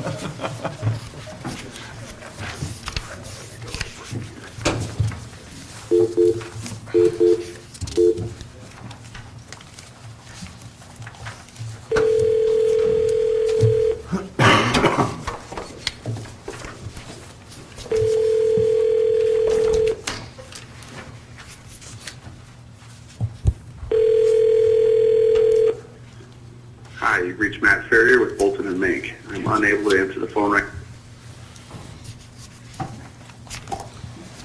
Rex, Well, if let's go through what it is. Basically, we've got a work order attached to our agenda that says, Bowman and Mink would like $74,000 to complete the anticipated study, which is called the Airport Capital Improvement Program. Airport Capital Improvement Program is under FAA direction, so therefore they will fund 90% of the cost, or $67,000 of this cost, and we'll pay it $7,000. The other part is, we have to do it. Otherwise, we can't get the 90%. Right? Yes, two things. You have a CIP, but that's the second item. The work order is the first item, and it would actually be for an environmental assessment in the current fiscal year. So the current fiscal year does not show up on the 5-year CIP. Okay. And what the 74 would do is what FAA requires if a general aviation airport is to expand runways, taxiways, or aprons. And so this environmental assessment would be analyzing the ability of the city of Lamar's to expand our runway 150 feet. When the master plan was done over the last couple of years, that was all described to the advisory committee. And the advisory committee said, yes, that's what we want to do. We then brought that to the full council, and you ratified the advisory committee recommendation that, yes, that's what we wanted to do. We couldn't take this step until we first selected an engineer. We went through that selection process from September, October through November. We selected Bolton and Mink, and then we had to get the clearance of that selection process from FAA, of which we now have received. It has to be shown on a current CIP, so we got that changed. I think I advised some of this in December to you, that we were going to do this. And so now, today, you have two documents before you. One is to begin the process of the runway extension. The very first project is the environmental assessment. And so we're asking for your approval of an expenditure of $74,000 to do the environmental assessment.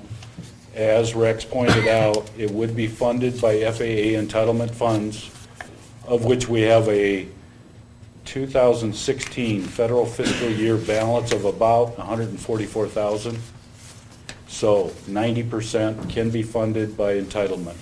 The other 10% would be local funds.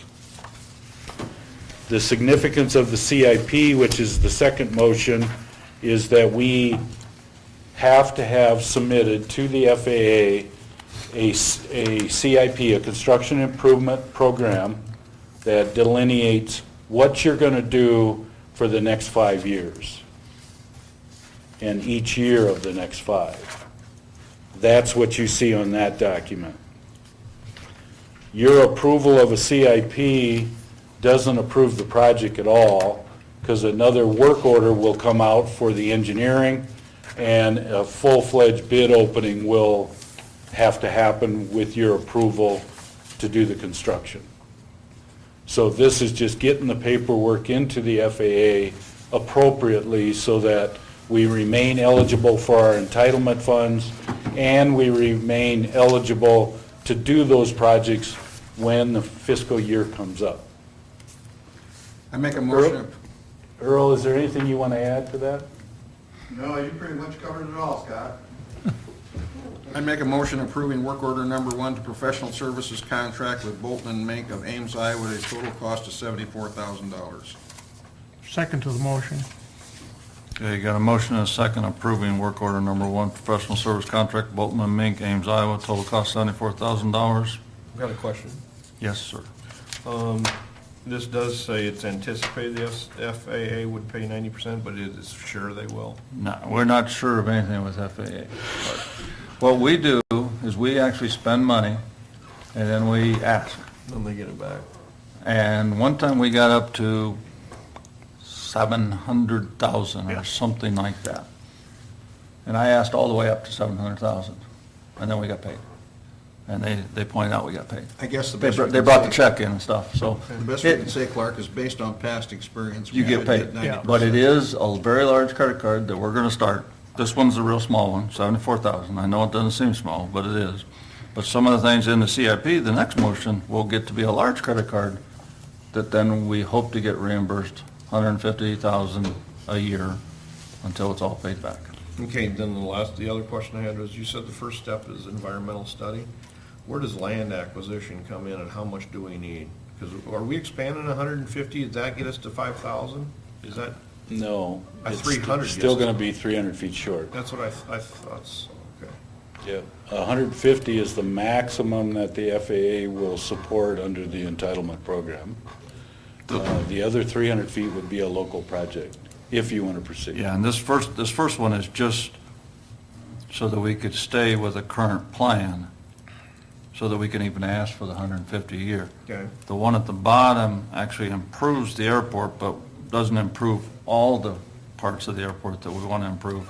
So that way, we're going to get paid maybe 80, maybe 90% on most of those items, but some of it may cost us Okay.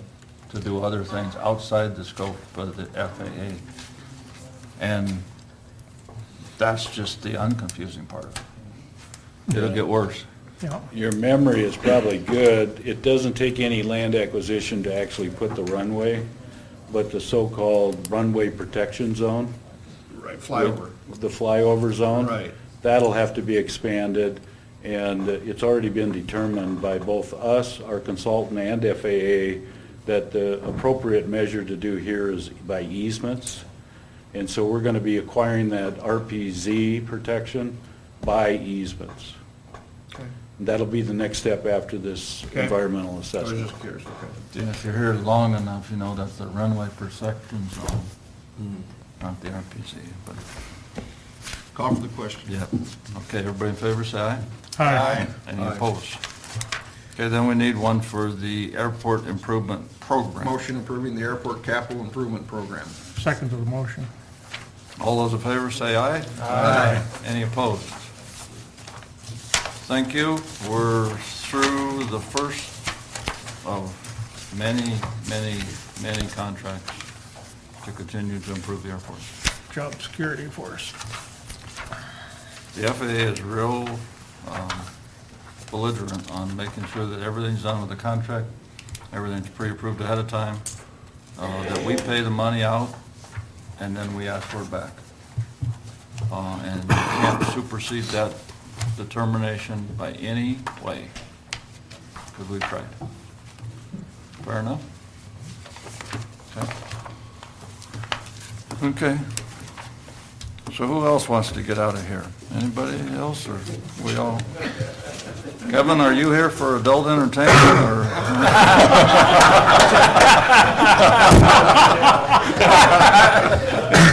I'm sorry, I apologize. 2 hours into it, you got bound to hear something. Actually, it's pretty good. Number 4, comprehensive plan update. Simcoe would like to update our comprehensive plan. Comprehensive plan is supposed to get updated every 5 years, and ours is 10 years old. So probably need to get it updated. And we got really a good bid. Let's just cut to the It's chase on that. 13.5 is a good bid to get it done. Yeah. Motion approving the comprehensive plan update proposal from Simcoe at a cost of $13,500. Second. In my comment? Comment. Clark asked the question, what did we pay last time, 10 years ago? And Simcoe did it at a cost of $9,000.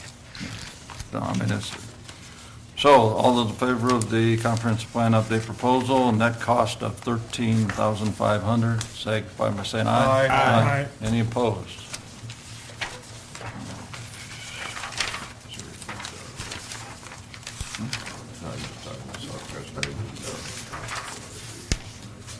Where we at now? Energy program management? Nope, adult entertainment. I almost skipped it, jeez. I'm trying to figure out what brought this one up. I brought it up. Mr. Nelson brought up the adult entertainment business fee, and that we're gonna bump that fee so it just doesn't become a non-fee. And what we're trying to do with putting it in the resolution the way we are is we're allowing it to be adjusted on an annual basis through our normal cemetery fees, what we'll call it convention center fees and those kind of things. In the past, it was in the ordinance, so the only way you could address it in the ordinance is changing the whole ordinance, which is the discussion we had on the other one.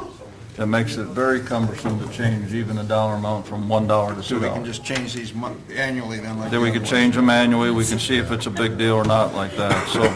So what we're doing is we're taking the fee out of section 12506, and then we're going to make those fees subject to an annual look-see on the amount of fees. Okay, business. motion approving the first reading ordinance number 933, amending chapter 125, adult entertainment businesses. Second to the motion.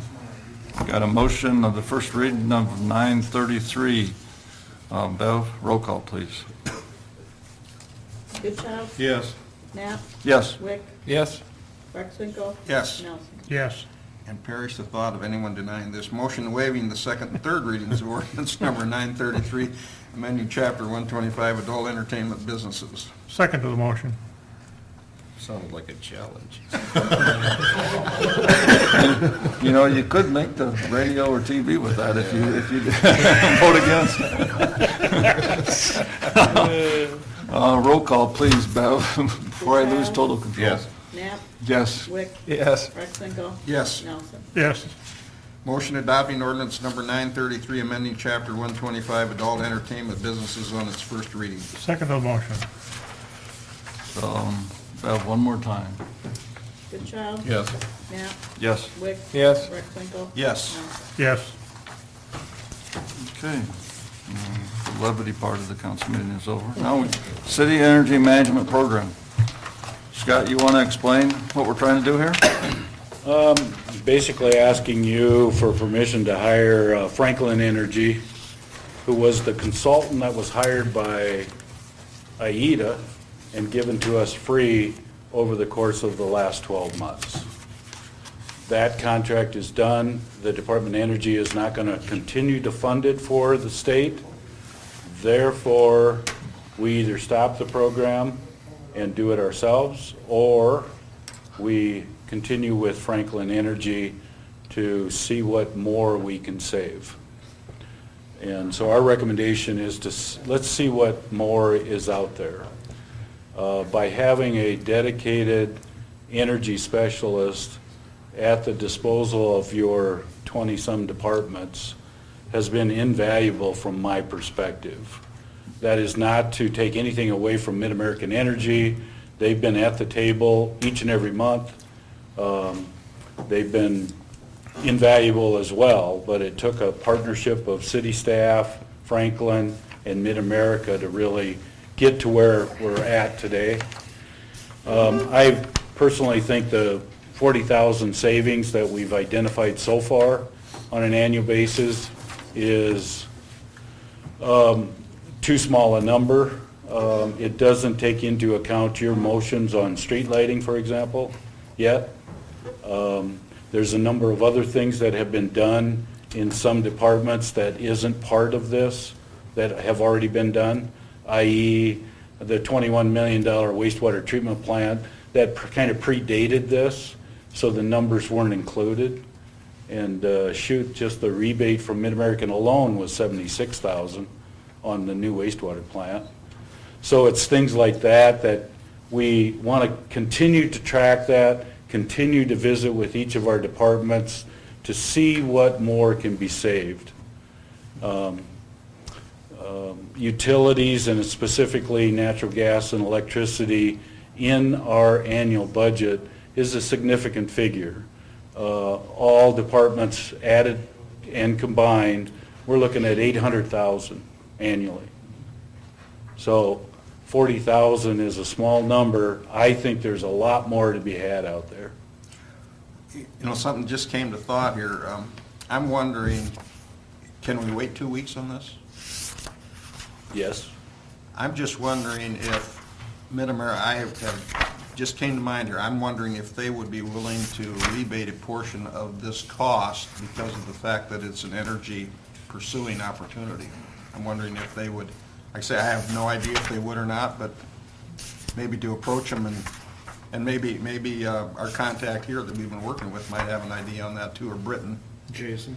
I think either Jason Jason or or Britton, put them two in the same room and let them battle it out. Yeah, seriously, like I say, if we can get some dollars as a rebate just to fund this, it might be worth it, but I don't think we can make the decision prior to them telling us what a rebate would be. John, I think that's a good suggestion. I'm willing to wait. Okay. Yeah, I'll make a motion to table. Okay, I just want to make my quick comment first about Okay. the lights. It's, some of the street lights have been done not in a row, so you can actually see the old and the new. And during the last month, there's been half a dozen mornings that have been major fog, and you can hardly see. And the LED ones are about 10 times better than the old lights in the fog. The old lights are, seemingly fine until you see that you all of a sudden see the street where the LED is when it's foggy. So, I think we're going to get tremendous praise for putting those in, even if it wasn't a cost savings idea, and I know it is. So, yeah, I want to keep the program going. I just know people have mentioned that to me, and I've noticed that too. Especially when it's dark in the morning, you're driving down the road, all of a sudden you see no light, and then you see this big old light, and it's just because you got an LED in the same place that used to be an old bulb, so.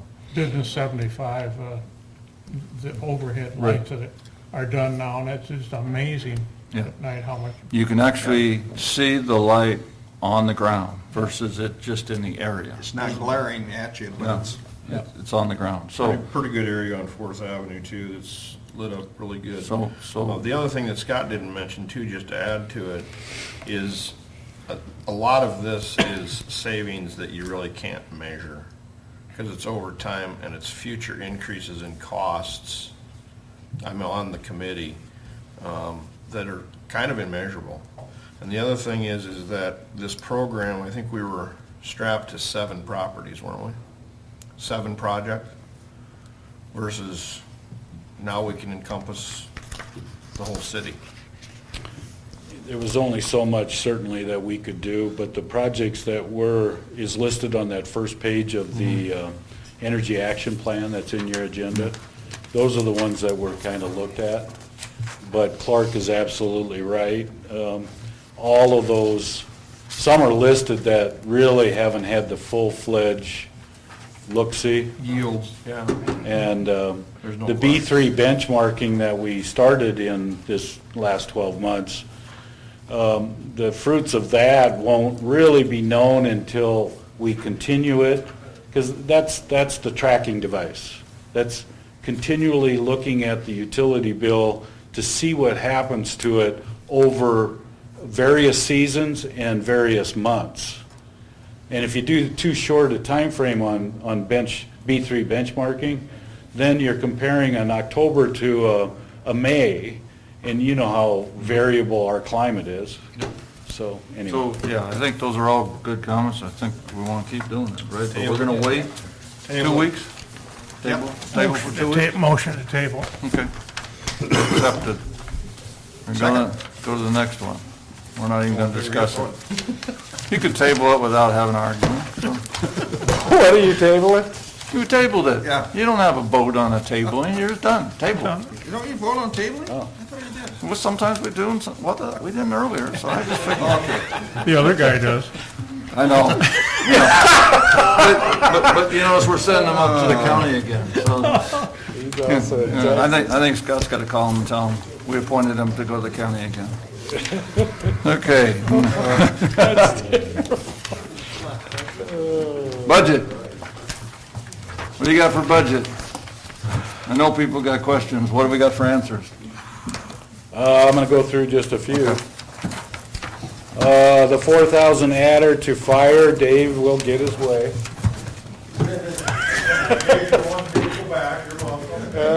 Let's not talk about the past, just the present. Yeah. So, I'm speaking on the summary page. Maybe I should start with that. Where are we at, which page? It'd be page 2 of your book. Okay. And if you look down at the general fund for fire, Yeah. that would be increased by 4,000. Then if you jump down to library, we would suggest deleting 25,000. If you jump down to cultural programs, we would suggest deleting 2,000.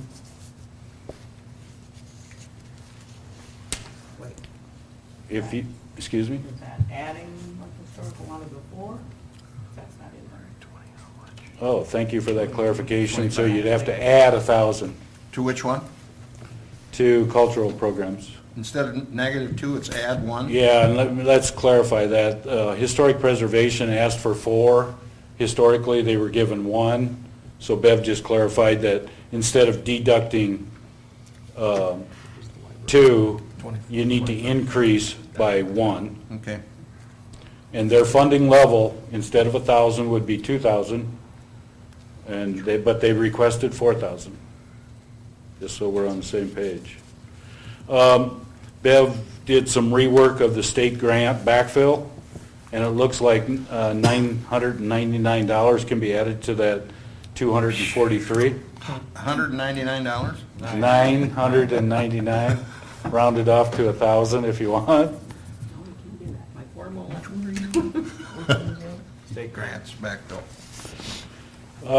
I'm going to throw it out, but I'm not in support of reducing the transfer out. If you look about mid-page, the transfer out that's got the brackets, economic development, there is a notion that maybe we could add back to the general fund 50,000, because what is known today for FY17 is that we need 100,000 in that fund, not 150.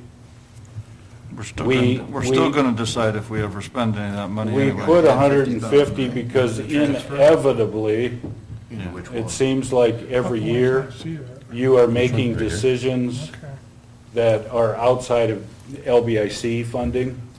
The first 100,000 is LBIC. So anyway, I would suggest to you that, my recommendation to you would be to leave it at the 150. Okay. But I'll throw it on the table if you want to consider that. Under transfers in, we believe that we could utilize 50,000 of additional road use tax on that figure.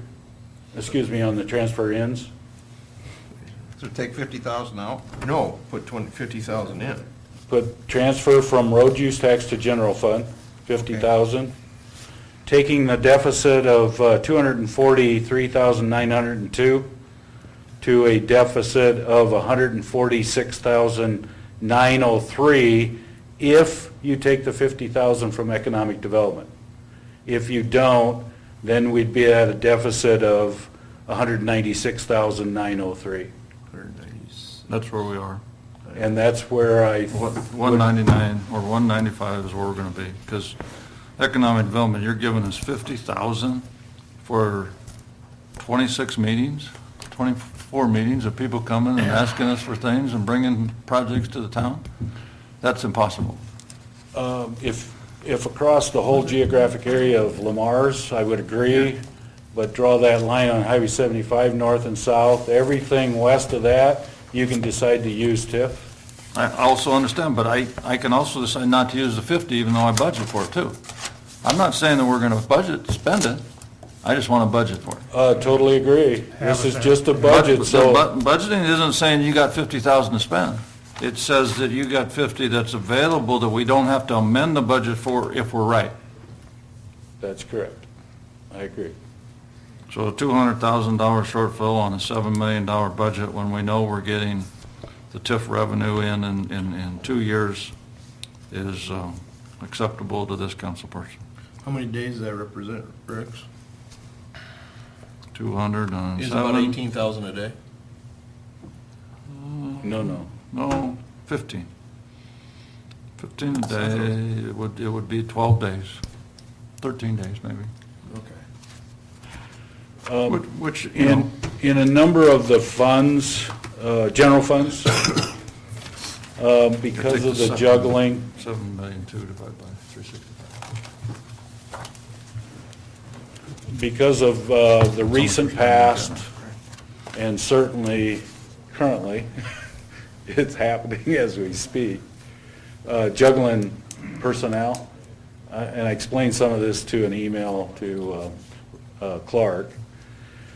Because of juggling some staff, we don't have all of the wage dollars and fringe benefit dollars exactly in the right area.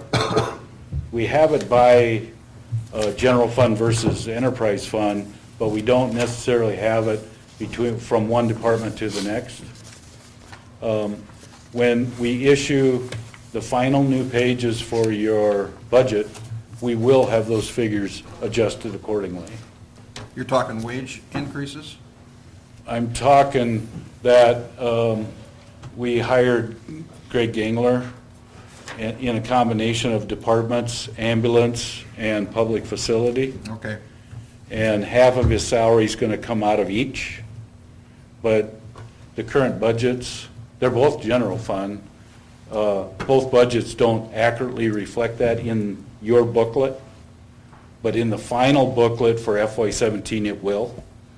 Okay, but I'm looking even beyond those departments. Like I said, I don't know what we assumed for a percent increase, general increase in the budget.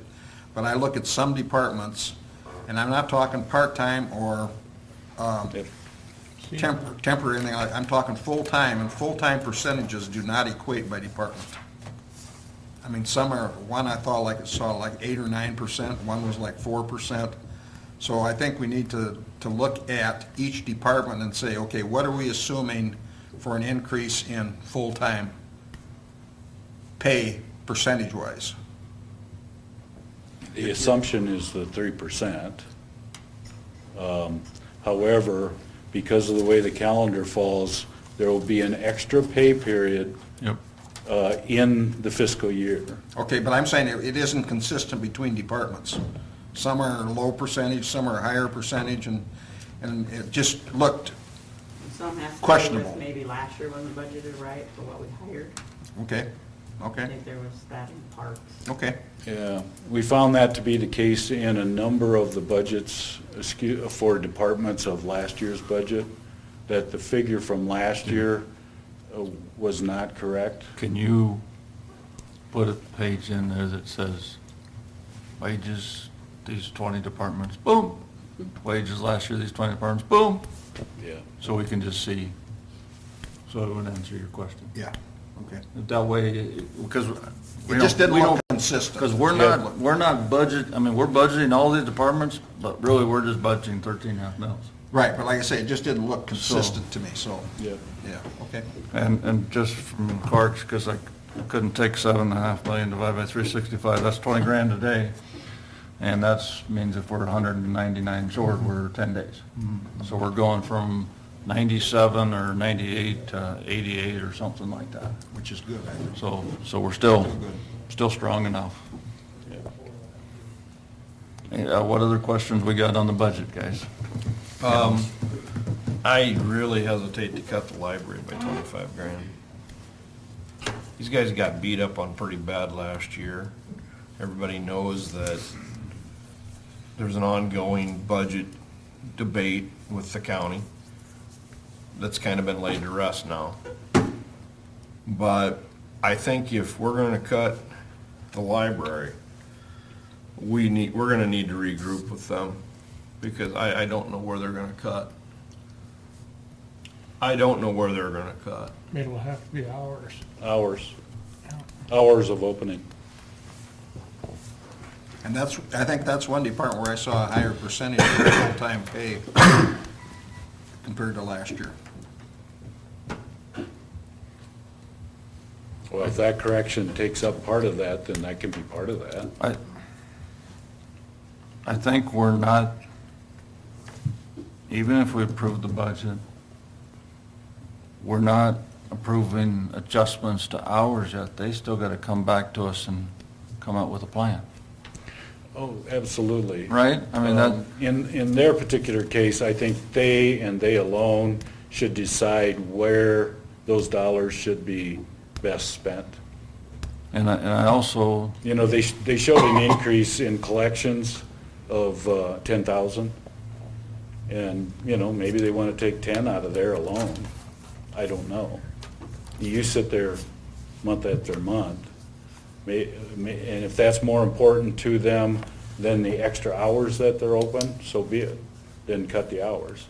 But that would be their prerogative to cut the line items that they feel are best suited to be cut. 20,000 seems like a lot on the 400,000, but I think we're just trying to figure out how to address it, but not micromanage them too. Let them micromanage themselves and maybe report back to us, and maybe we'll end up giving some of it back. It's a $7 million budget, you know, it's one day's worth of stuff is $20,000. So we got a lot of other ways we can manage the 20,000 if they really need it, and we don't want to change it. And even in flexibility in budget, as they go through the year, they can decide if there's something they had in the budget that wasn't necessary, but there was something they forgot to budget for, they can move some dollars around in their own I departmental think there's budget. other people. I would agree with that. I think there's other people too that don't think that we let them off the hook either. I think the police and Shipper and a few other people are thinking they didn't get everything they wanted, the streets didn't get everything they wanted, the park didn't get everything they wanted, so I'm not trying to single them out. I'm just trying to give them the ability to spend the money the way they believe it's the best way use, and I don't think we have the time to go through it the next 2 months to manage it in a city council environment. I think it'd be better to manage by you helping them. Then why don't we take 2 or 3% off of City Hall? I mean, to be fair, I've been up here for 3 years, this is my third budget. And we've cut every single department that I can think of, except we haven't touched culture and culture events, and we haven't touched City Hall. And everybody else, we've said, hey, cut back, do without this guy, don't have a new cop car, wait a year for your ambulance. City never Hall heard- was the first one. Yeah, it The was. whole engineering department was thrown out the front door. Before I was up here. Yeah. I'm just saying. No, but I'm just We saying. were the before I- very first one, so I'm not gonna stand still and say the City Hall has not done their fair share. Scott, no one's arguing that. I'm saying I've never heard it. That was a big deal. when And we we've got gone engineering. back to other departments and said cut more than once, so, because City Hall did it 3 or 4 or 5 years ago. Well, we just did it again. Bill Cole left and we haven't replaced him. But How's that for a cut? we're advertising for a position. We're gonna Not do- for him, but we're melting it in. It's gonna end up in a wash. That'll be a $50,000 savings. That alone will be a $50,000 savings this year and in FY17 on this new budget. Both this year, FY16, 50,000 savings. Next year, 50,000 savings in FY17. That alone. City Hall has done its share, way more than any other department. So, that's where I'm at. I'm just saying it hasn't been on the chopping block since I've been up here. There's, Remember a number of cuts. I don't think we've been very friendly to anybody, to be honest. You know, we've equally taken apart pretty much every department. And I think I can get somebody from every department to come in and say, yeah, you've taken from me, you've taken to where it hurts, but I also respect you for doing that because we want to keep the mill levy at 13.5 because we want to go out and fundraise to do the special things that people still want us to do, so we could stay at 13.5 so people can afford to live in here if they don't have enough money from Social Security. And I'm pretty proud of it. Now, whether it's $20,000 on one line or another, you can see at this point, I don't really care. This is where. It's a $7 million budget. This is where numbers and percentages historically and stereotypically screw up government. We're quoting that we're going to cut 25, but let's look at the numbers. We're increasing their budget from FY16 to FY17 by 10 or 12,000. Let's talk about that. They wanted $35,000 to $37,000 increase. I'm suggesting to you to cut that $35,000 to $37,000 increase back by 25. So it's still an increase in that budget of the library by $10,000 to $12,000. Yeah, we're not cutting the fiscal year 16 budget, we're just So, reducing the amount of increase for 17. so, you know, then we're gonna teach our department heads, ask for 100,000 more, so then we can play that stereotypical game like the federal government does. We're cutting them 50,000. We got to turn the microphone off. We don't want them to hear that. Okay. Well, let's talk this out, because we got to talk true numbers, not just, they wanted 37 more, so oh boy, we can't, we got to give that to them. Where are we going to draw the line and say enough is enough? And so I'll take the beating because I'm the one speaking. We got to draw the line. We did it with a lot of other departments, and they've got to do their share. Well, I've gone through 3 or 4, no, 4 library directors now, when I've been here, right? And I don't think I've been the friend of any of them yet. But I still am in favor of the library. But I think a smaller increase versus a cut sounds differently. But maybe they'll come back with some other rules. This doesn't start till July. Maybe they'll come back with some other ways they can save money. The end result is that this city is still going to end up spending $7 million for required, necessary government services. And if we get the people doing snow removal that did snow removal in the last snowstorm versus the people that did it in Sioux City, I want to live in Lamar's and get the snow removal budget done.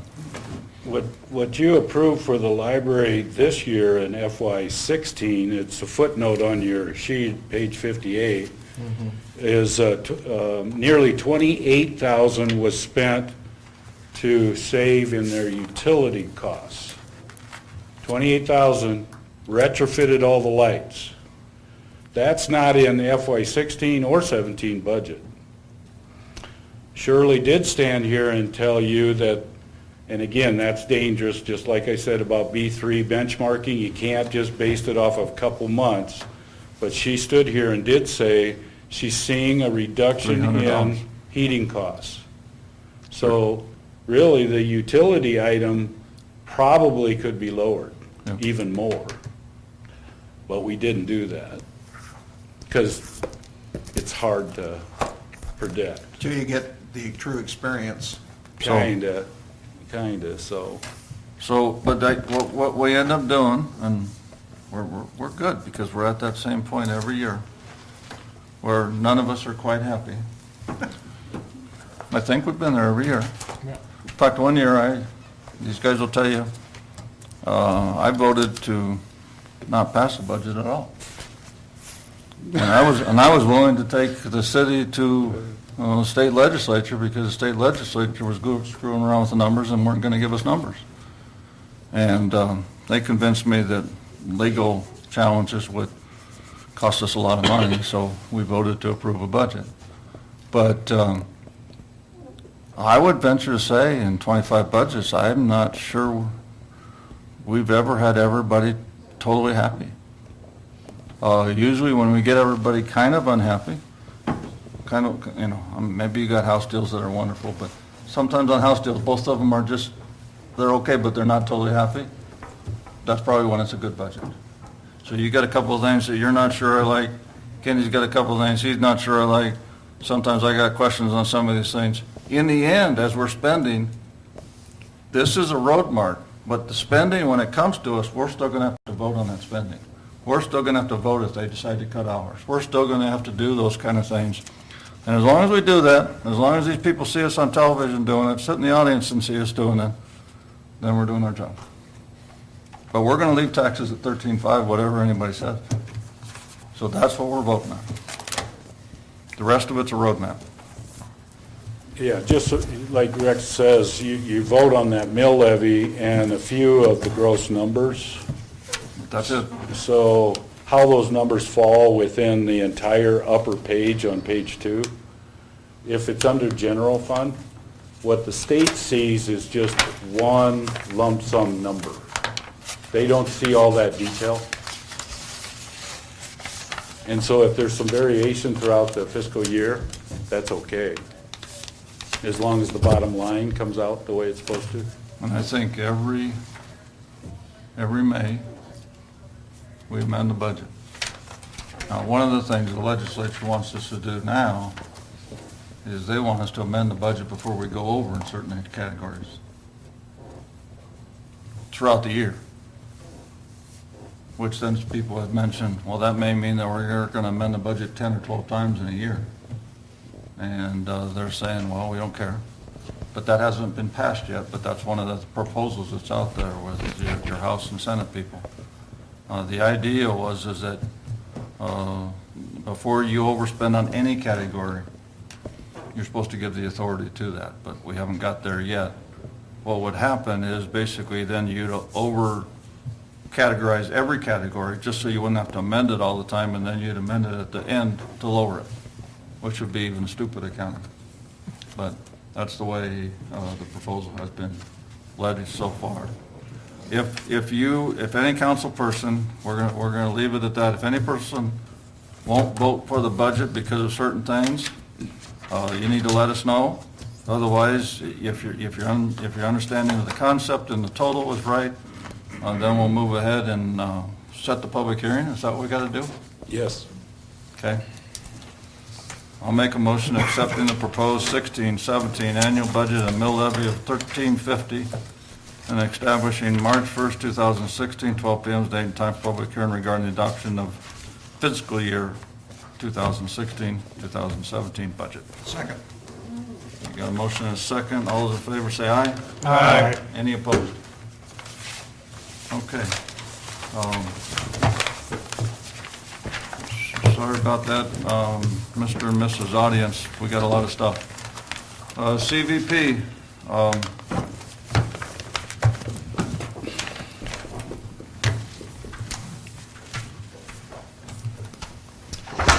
Good afternoon. So this is the annual report for the Lamar CVB. In the essence of time, I will go really quickly. How does that sound? On that first page, you can see where we spent our marketing dollars and on which events those were for, which actually carries over onto your second page. So those are our major events and all of the items that we place, TV, radio, web, whatever type of media, our advertising dollars, where they were spent at. Next, you've got your hotel and motel grant application. Actually, you guys have the funding request in your packets as well. That was November 1 through December 15, so I guess we'll see where we sort of fall with what you approve next council meeting. Social media, at the time that I wrote this, we had 3,313 followers on Facebook, which is an increase of 363 from 2014. Our top reach was actually, you can see there, a missing child report that the Lamar's PD asked us to put out, which actually reached 46,000 people. So it's pretty impressive when you only have 3,000 followers, but that somehow got in front of 46,000 people. As you know, we relaunched or redesigned and launched a new website on June 17th of last year. So those numbers that you see there are actually from June through the end of the year. The way our old website was, it measured page requests versus actual visits to the site, so the two they don't correlate. So in writing this makes much more sense with the new website. So Christy and I actually do all of the maintenance now as well, so those are costs that we brought back in-house versus what we had been spending in years prior. 3 minutes and 3 seconds is our average site visit, which is actually very good. People aren't just coming and jumping off. And of those, they typically will do 3.1 actions. So they're clicking on events or they're clicking on facilities, things like that. And you can see our number one hit is our facilities piece, which actually on our website includes all of your parks, golf course, campground, all of our city buildings that I take care of. So that is the most common location that they are going to on our site. Number 2 is the CVB. And then number 3 is our events calendar. So they want to know what's going on, where's it at, all of that type of stuff, which also encompasses the chamber coffee, your city council meetings, or any other city events that we have posted on the site. 331 different meetings were scheduled through the CVB last year. So that includes golf, convention, the 2 shelter houses, Foster Park, and Olson Cultural Event Center. So we had a really busy year. The last page here is travel. I don't know if you do know, but I serve on the board of directors for the Travel Federation of Iowa and also the Western Iowa Tourism Region. So We do monthly meetings or bi-monthly, depending on which one it is. And then obviously the big ones like the State Tourism Conference, things like that. So that is just a list for you so you can see where I have been and kind of what I've been up to. Obviously the big piece of that is networking. So the more you can get in front of those people in the state, the more they remember you, and then they send people to the Mars. And then other just highlights basically of the year. I said already that we launched our new website in June of last year, so I'm very impressed with it. I love the new analytics that we are able to pull from it, so looking forward to continuing to work with that and make it better. And then again, just the things that I did with the Travel Federation of Iowa, Western Iowa Tourism Region. I work with the state office as well on certain projects that they have throughout the year. And then, let's see, the big one, obviously, we're still working in the lower level of the convention center, so we're getting close to having that project completed. And then just an FYI on the grants that were granted to the CVB last year. Any questions? And those organizations like Western Iowa Tourism, other organizations like that that Jessica's belonged to, we were never member, we never went to those things before we had a CVB. We weren't part of it. And I think it was it last year or was it now 2 years ago when all those other managers came here and we showcased our town and took them around to the cones and the alleys and the ice cream parlor, and they were amazed. Yeah, we hosted the Western Iowa Tourism Region meeting here in June as well. We were out at the golf course, so that's their big annual meeting. So that you go to the outgoing president's location. So I was the outgoing president last year in June. So that's one of the blooms, I guess. And again, thanks for mentioning that, because, you know, not only is she a member, she was the president of the Western Iowa Association when we have never even been members before. More or less even knew that that was out there to be a member. So we're getting a lot of bang for the buck in CVP, not confusing with CBP. They're two different fundraising They are. things that we are doing for very positive things. We got good people. She's doing a wonderful thing. She answers her phone 24/7. She's amazing. Thanks. Thank you. Police? Please.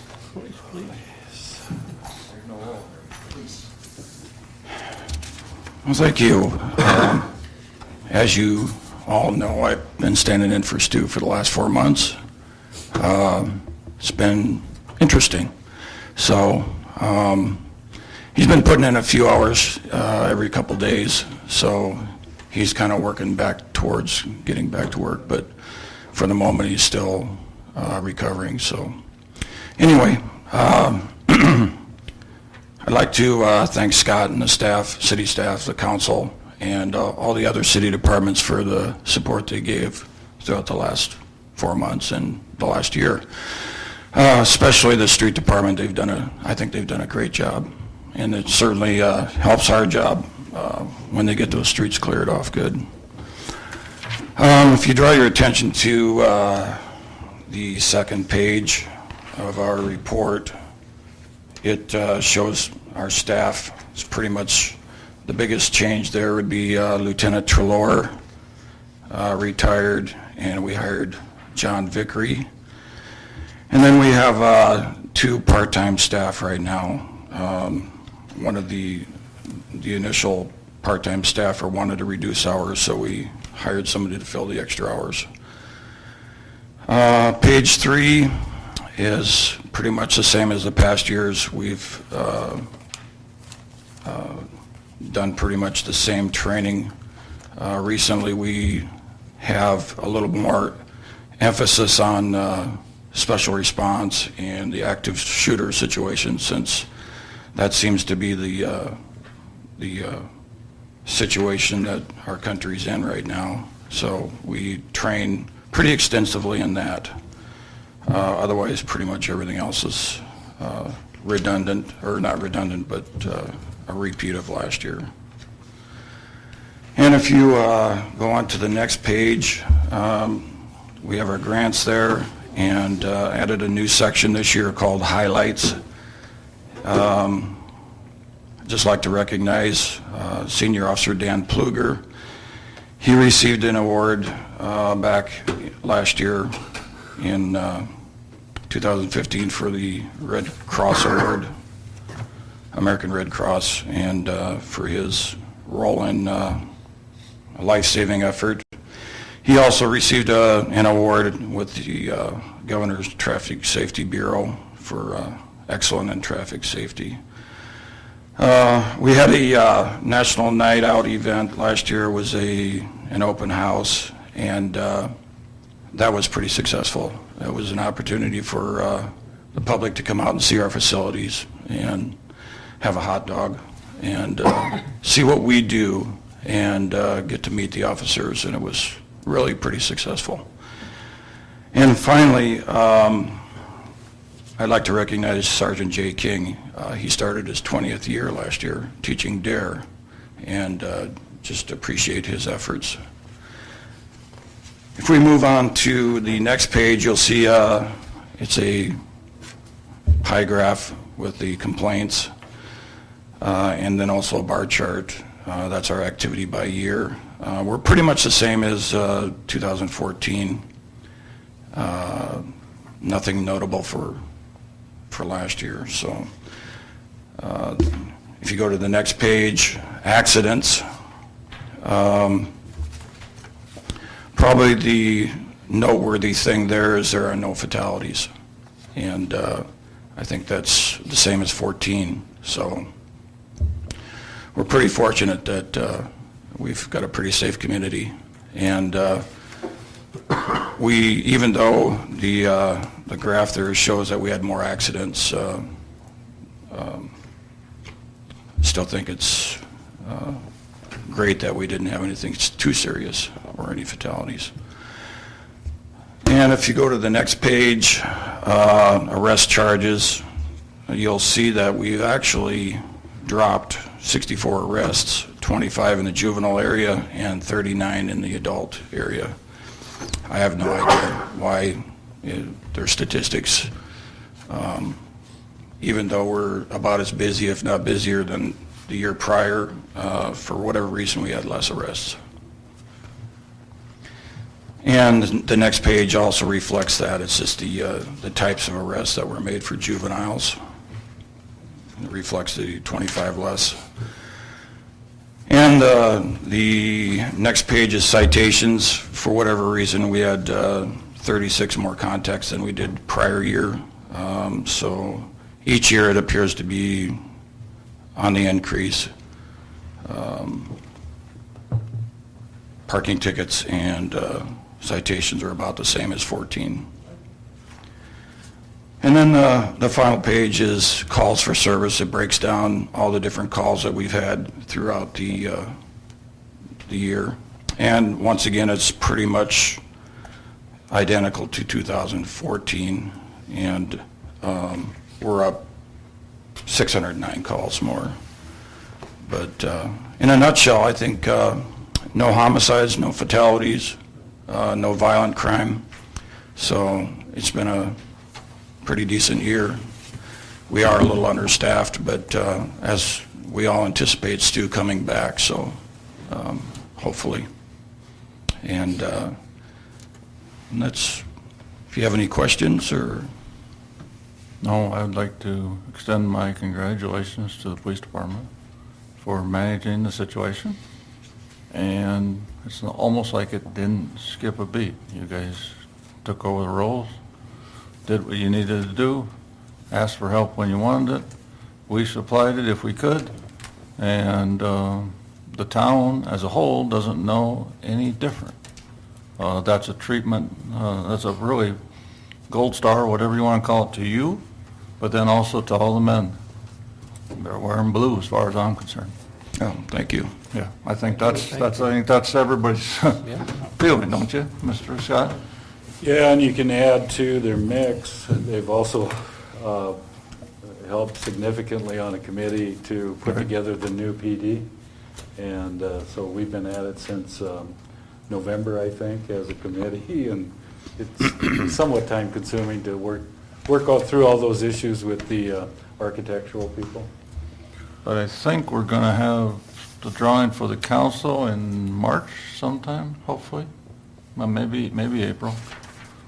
You mean on the PD? Yeah. Yes. In fact, the final meeting with the architect for the schematic design will be the 23rd of this month, so that we can bring things forward to the full council on March 1st.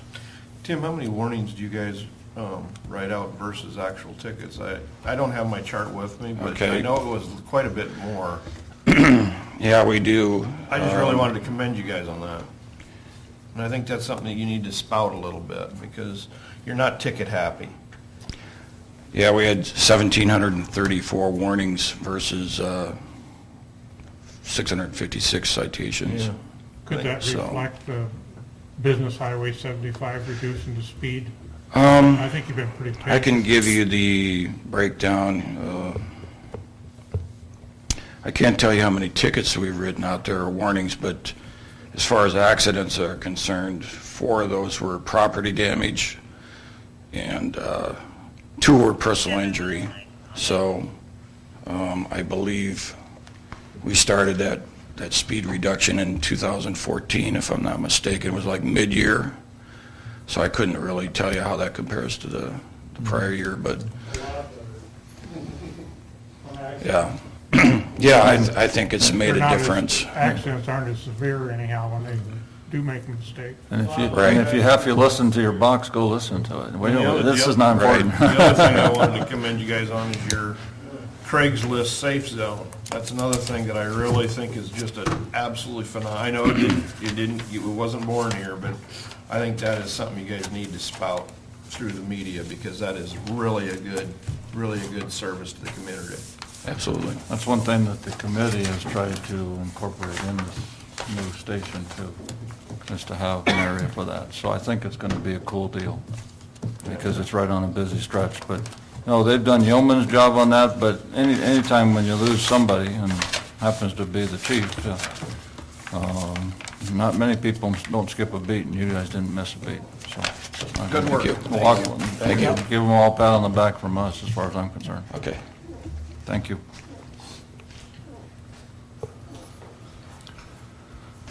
Wastewater, 3 hours later, you got 5 minutes.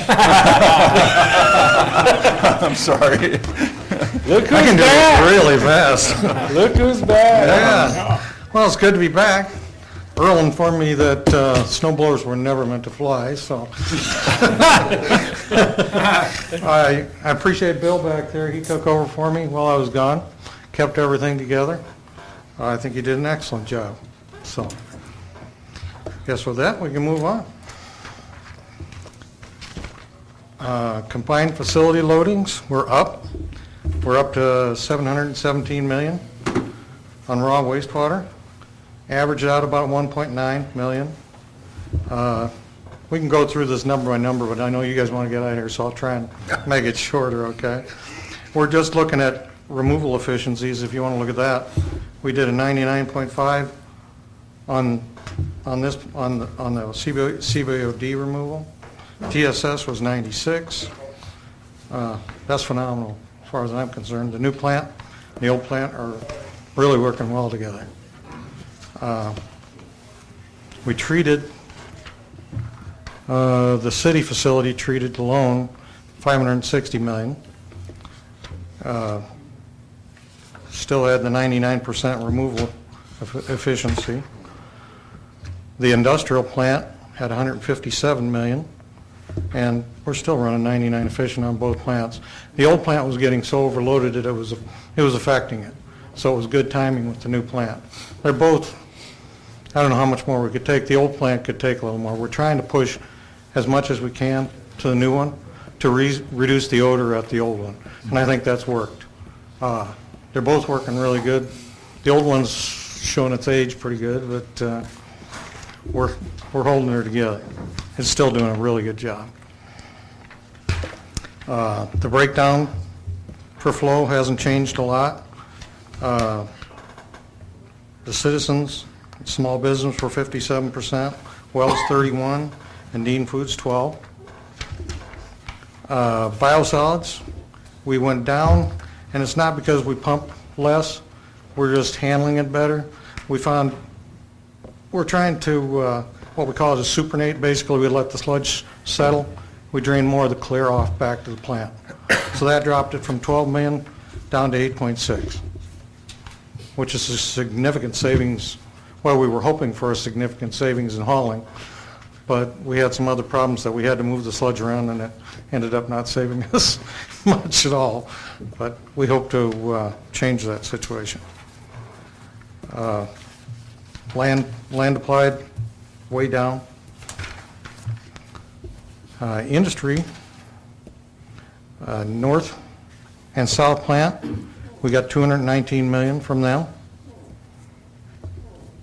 In flow, total pounds was a little over, well, almost 3 million. Everything, it's down a little bit, except for flow, but their loadings are down a little bit from Wells. Dean Food was up on all three, but it hasn't affected us. The plant, the new plant and the old one have absorbed it. They were 87 million. Combined, they went up significantly on flow. We went up from 280 to 306 million. CBOD, we went up just a little bit. And TSS went up. And it didn't show up in the solids, which amazed me. So, and we didn't do a whole lot in the collection system this year. We got big plans coming up. I've talked to Scott about that. Just the cleaning, where our calls are way down for the amount of back calls we get at night in case there's something going wrong. That means we're getting things fixed better so we have better flow. We pick spots in town that we feel are trouble spots, and we go out and do those individually by ourselves. So we hopefully keep anybody from having their basements flood. It's way, way down from what it used to be. Any questions? I tried to make it short. I think your staff, I sound like a broken record, but they have to be utterly commended. Because again, nothing changed. You're at 99%, and you weren't there part of the time. Yep. They did a good job. That's a pat on the back, that's a hand clap, whatever you want to call it. It's the best we can do, but by God, they got great people there. Mm-hmm. You got great staff, we got great staff in the city, and I don't think we say enough about that most of the time. And I think an important part of the success of the operation is the fact that you work closely with our industries. Mm-hmm. And that constant communication is key. I think we've got an excellent relationship with industry out there. We try to keep them informed on anything that we're looking into. Yep. And I think it's starting to come back the other way. Yeah, Exactly. the 99%, we didn't used to be at 99%. No. There was years when we were trying to hit 90. Two things, it's not really ready for complete disclosure, but we're investigating toxicity of the plant to the Floyd River, and that's a criteria that DNR enforces on us, and so we must test for it, we must deal with it. And so we're working through those issues, and I just want to inform you that we are doing so as expeditiously as we can. Second issue that we need to throw on your plate is the level of salt is becoming very dramatic, and it's influencing The toxicity. the toxicity that goes to the river, as well as the ability to dispose of our biosolids. So those are two issues right there that, although we have really good people and equipment and plants, there's two issues there that we still going to need to wrestle with. Is the salt a residential issue? The salt is essentially the hardness of the water, so it really starts at the other end on the purity of the water. or the lack thereof, and the hardness nobody likes, so we all use ion exchange units. And because we all use those type of units, an awful lot of salt is being used to regenerate, and that all ends up at the treatment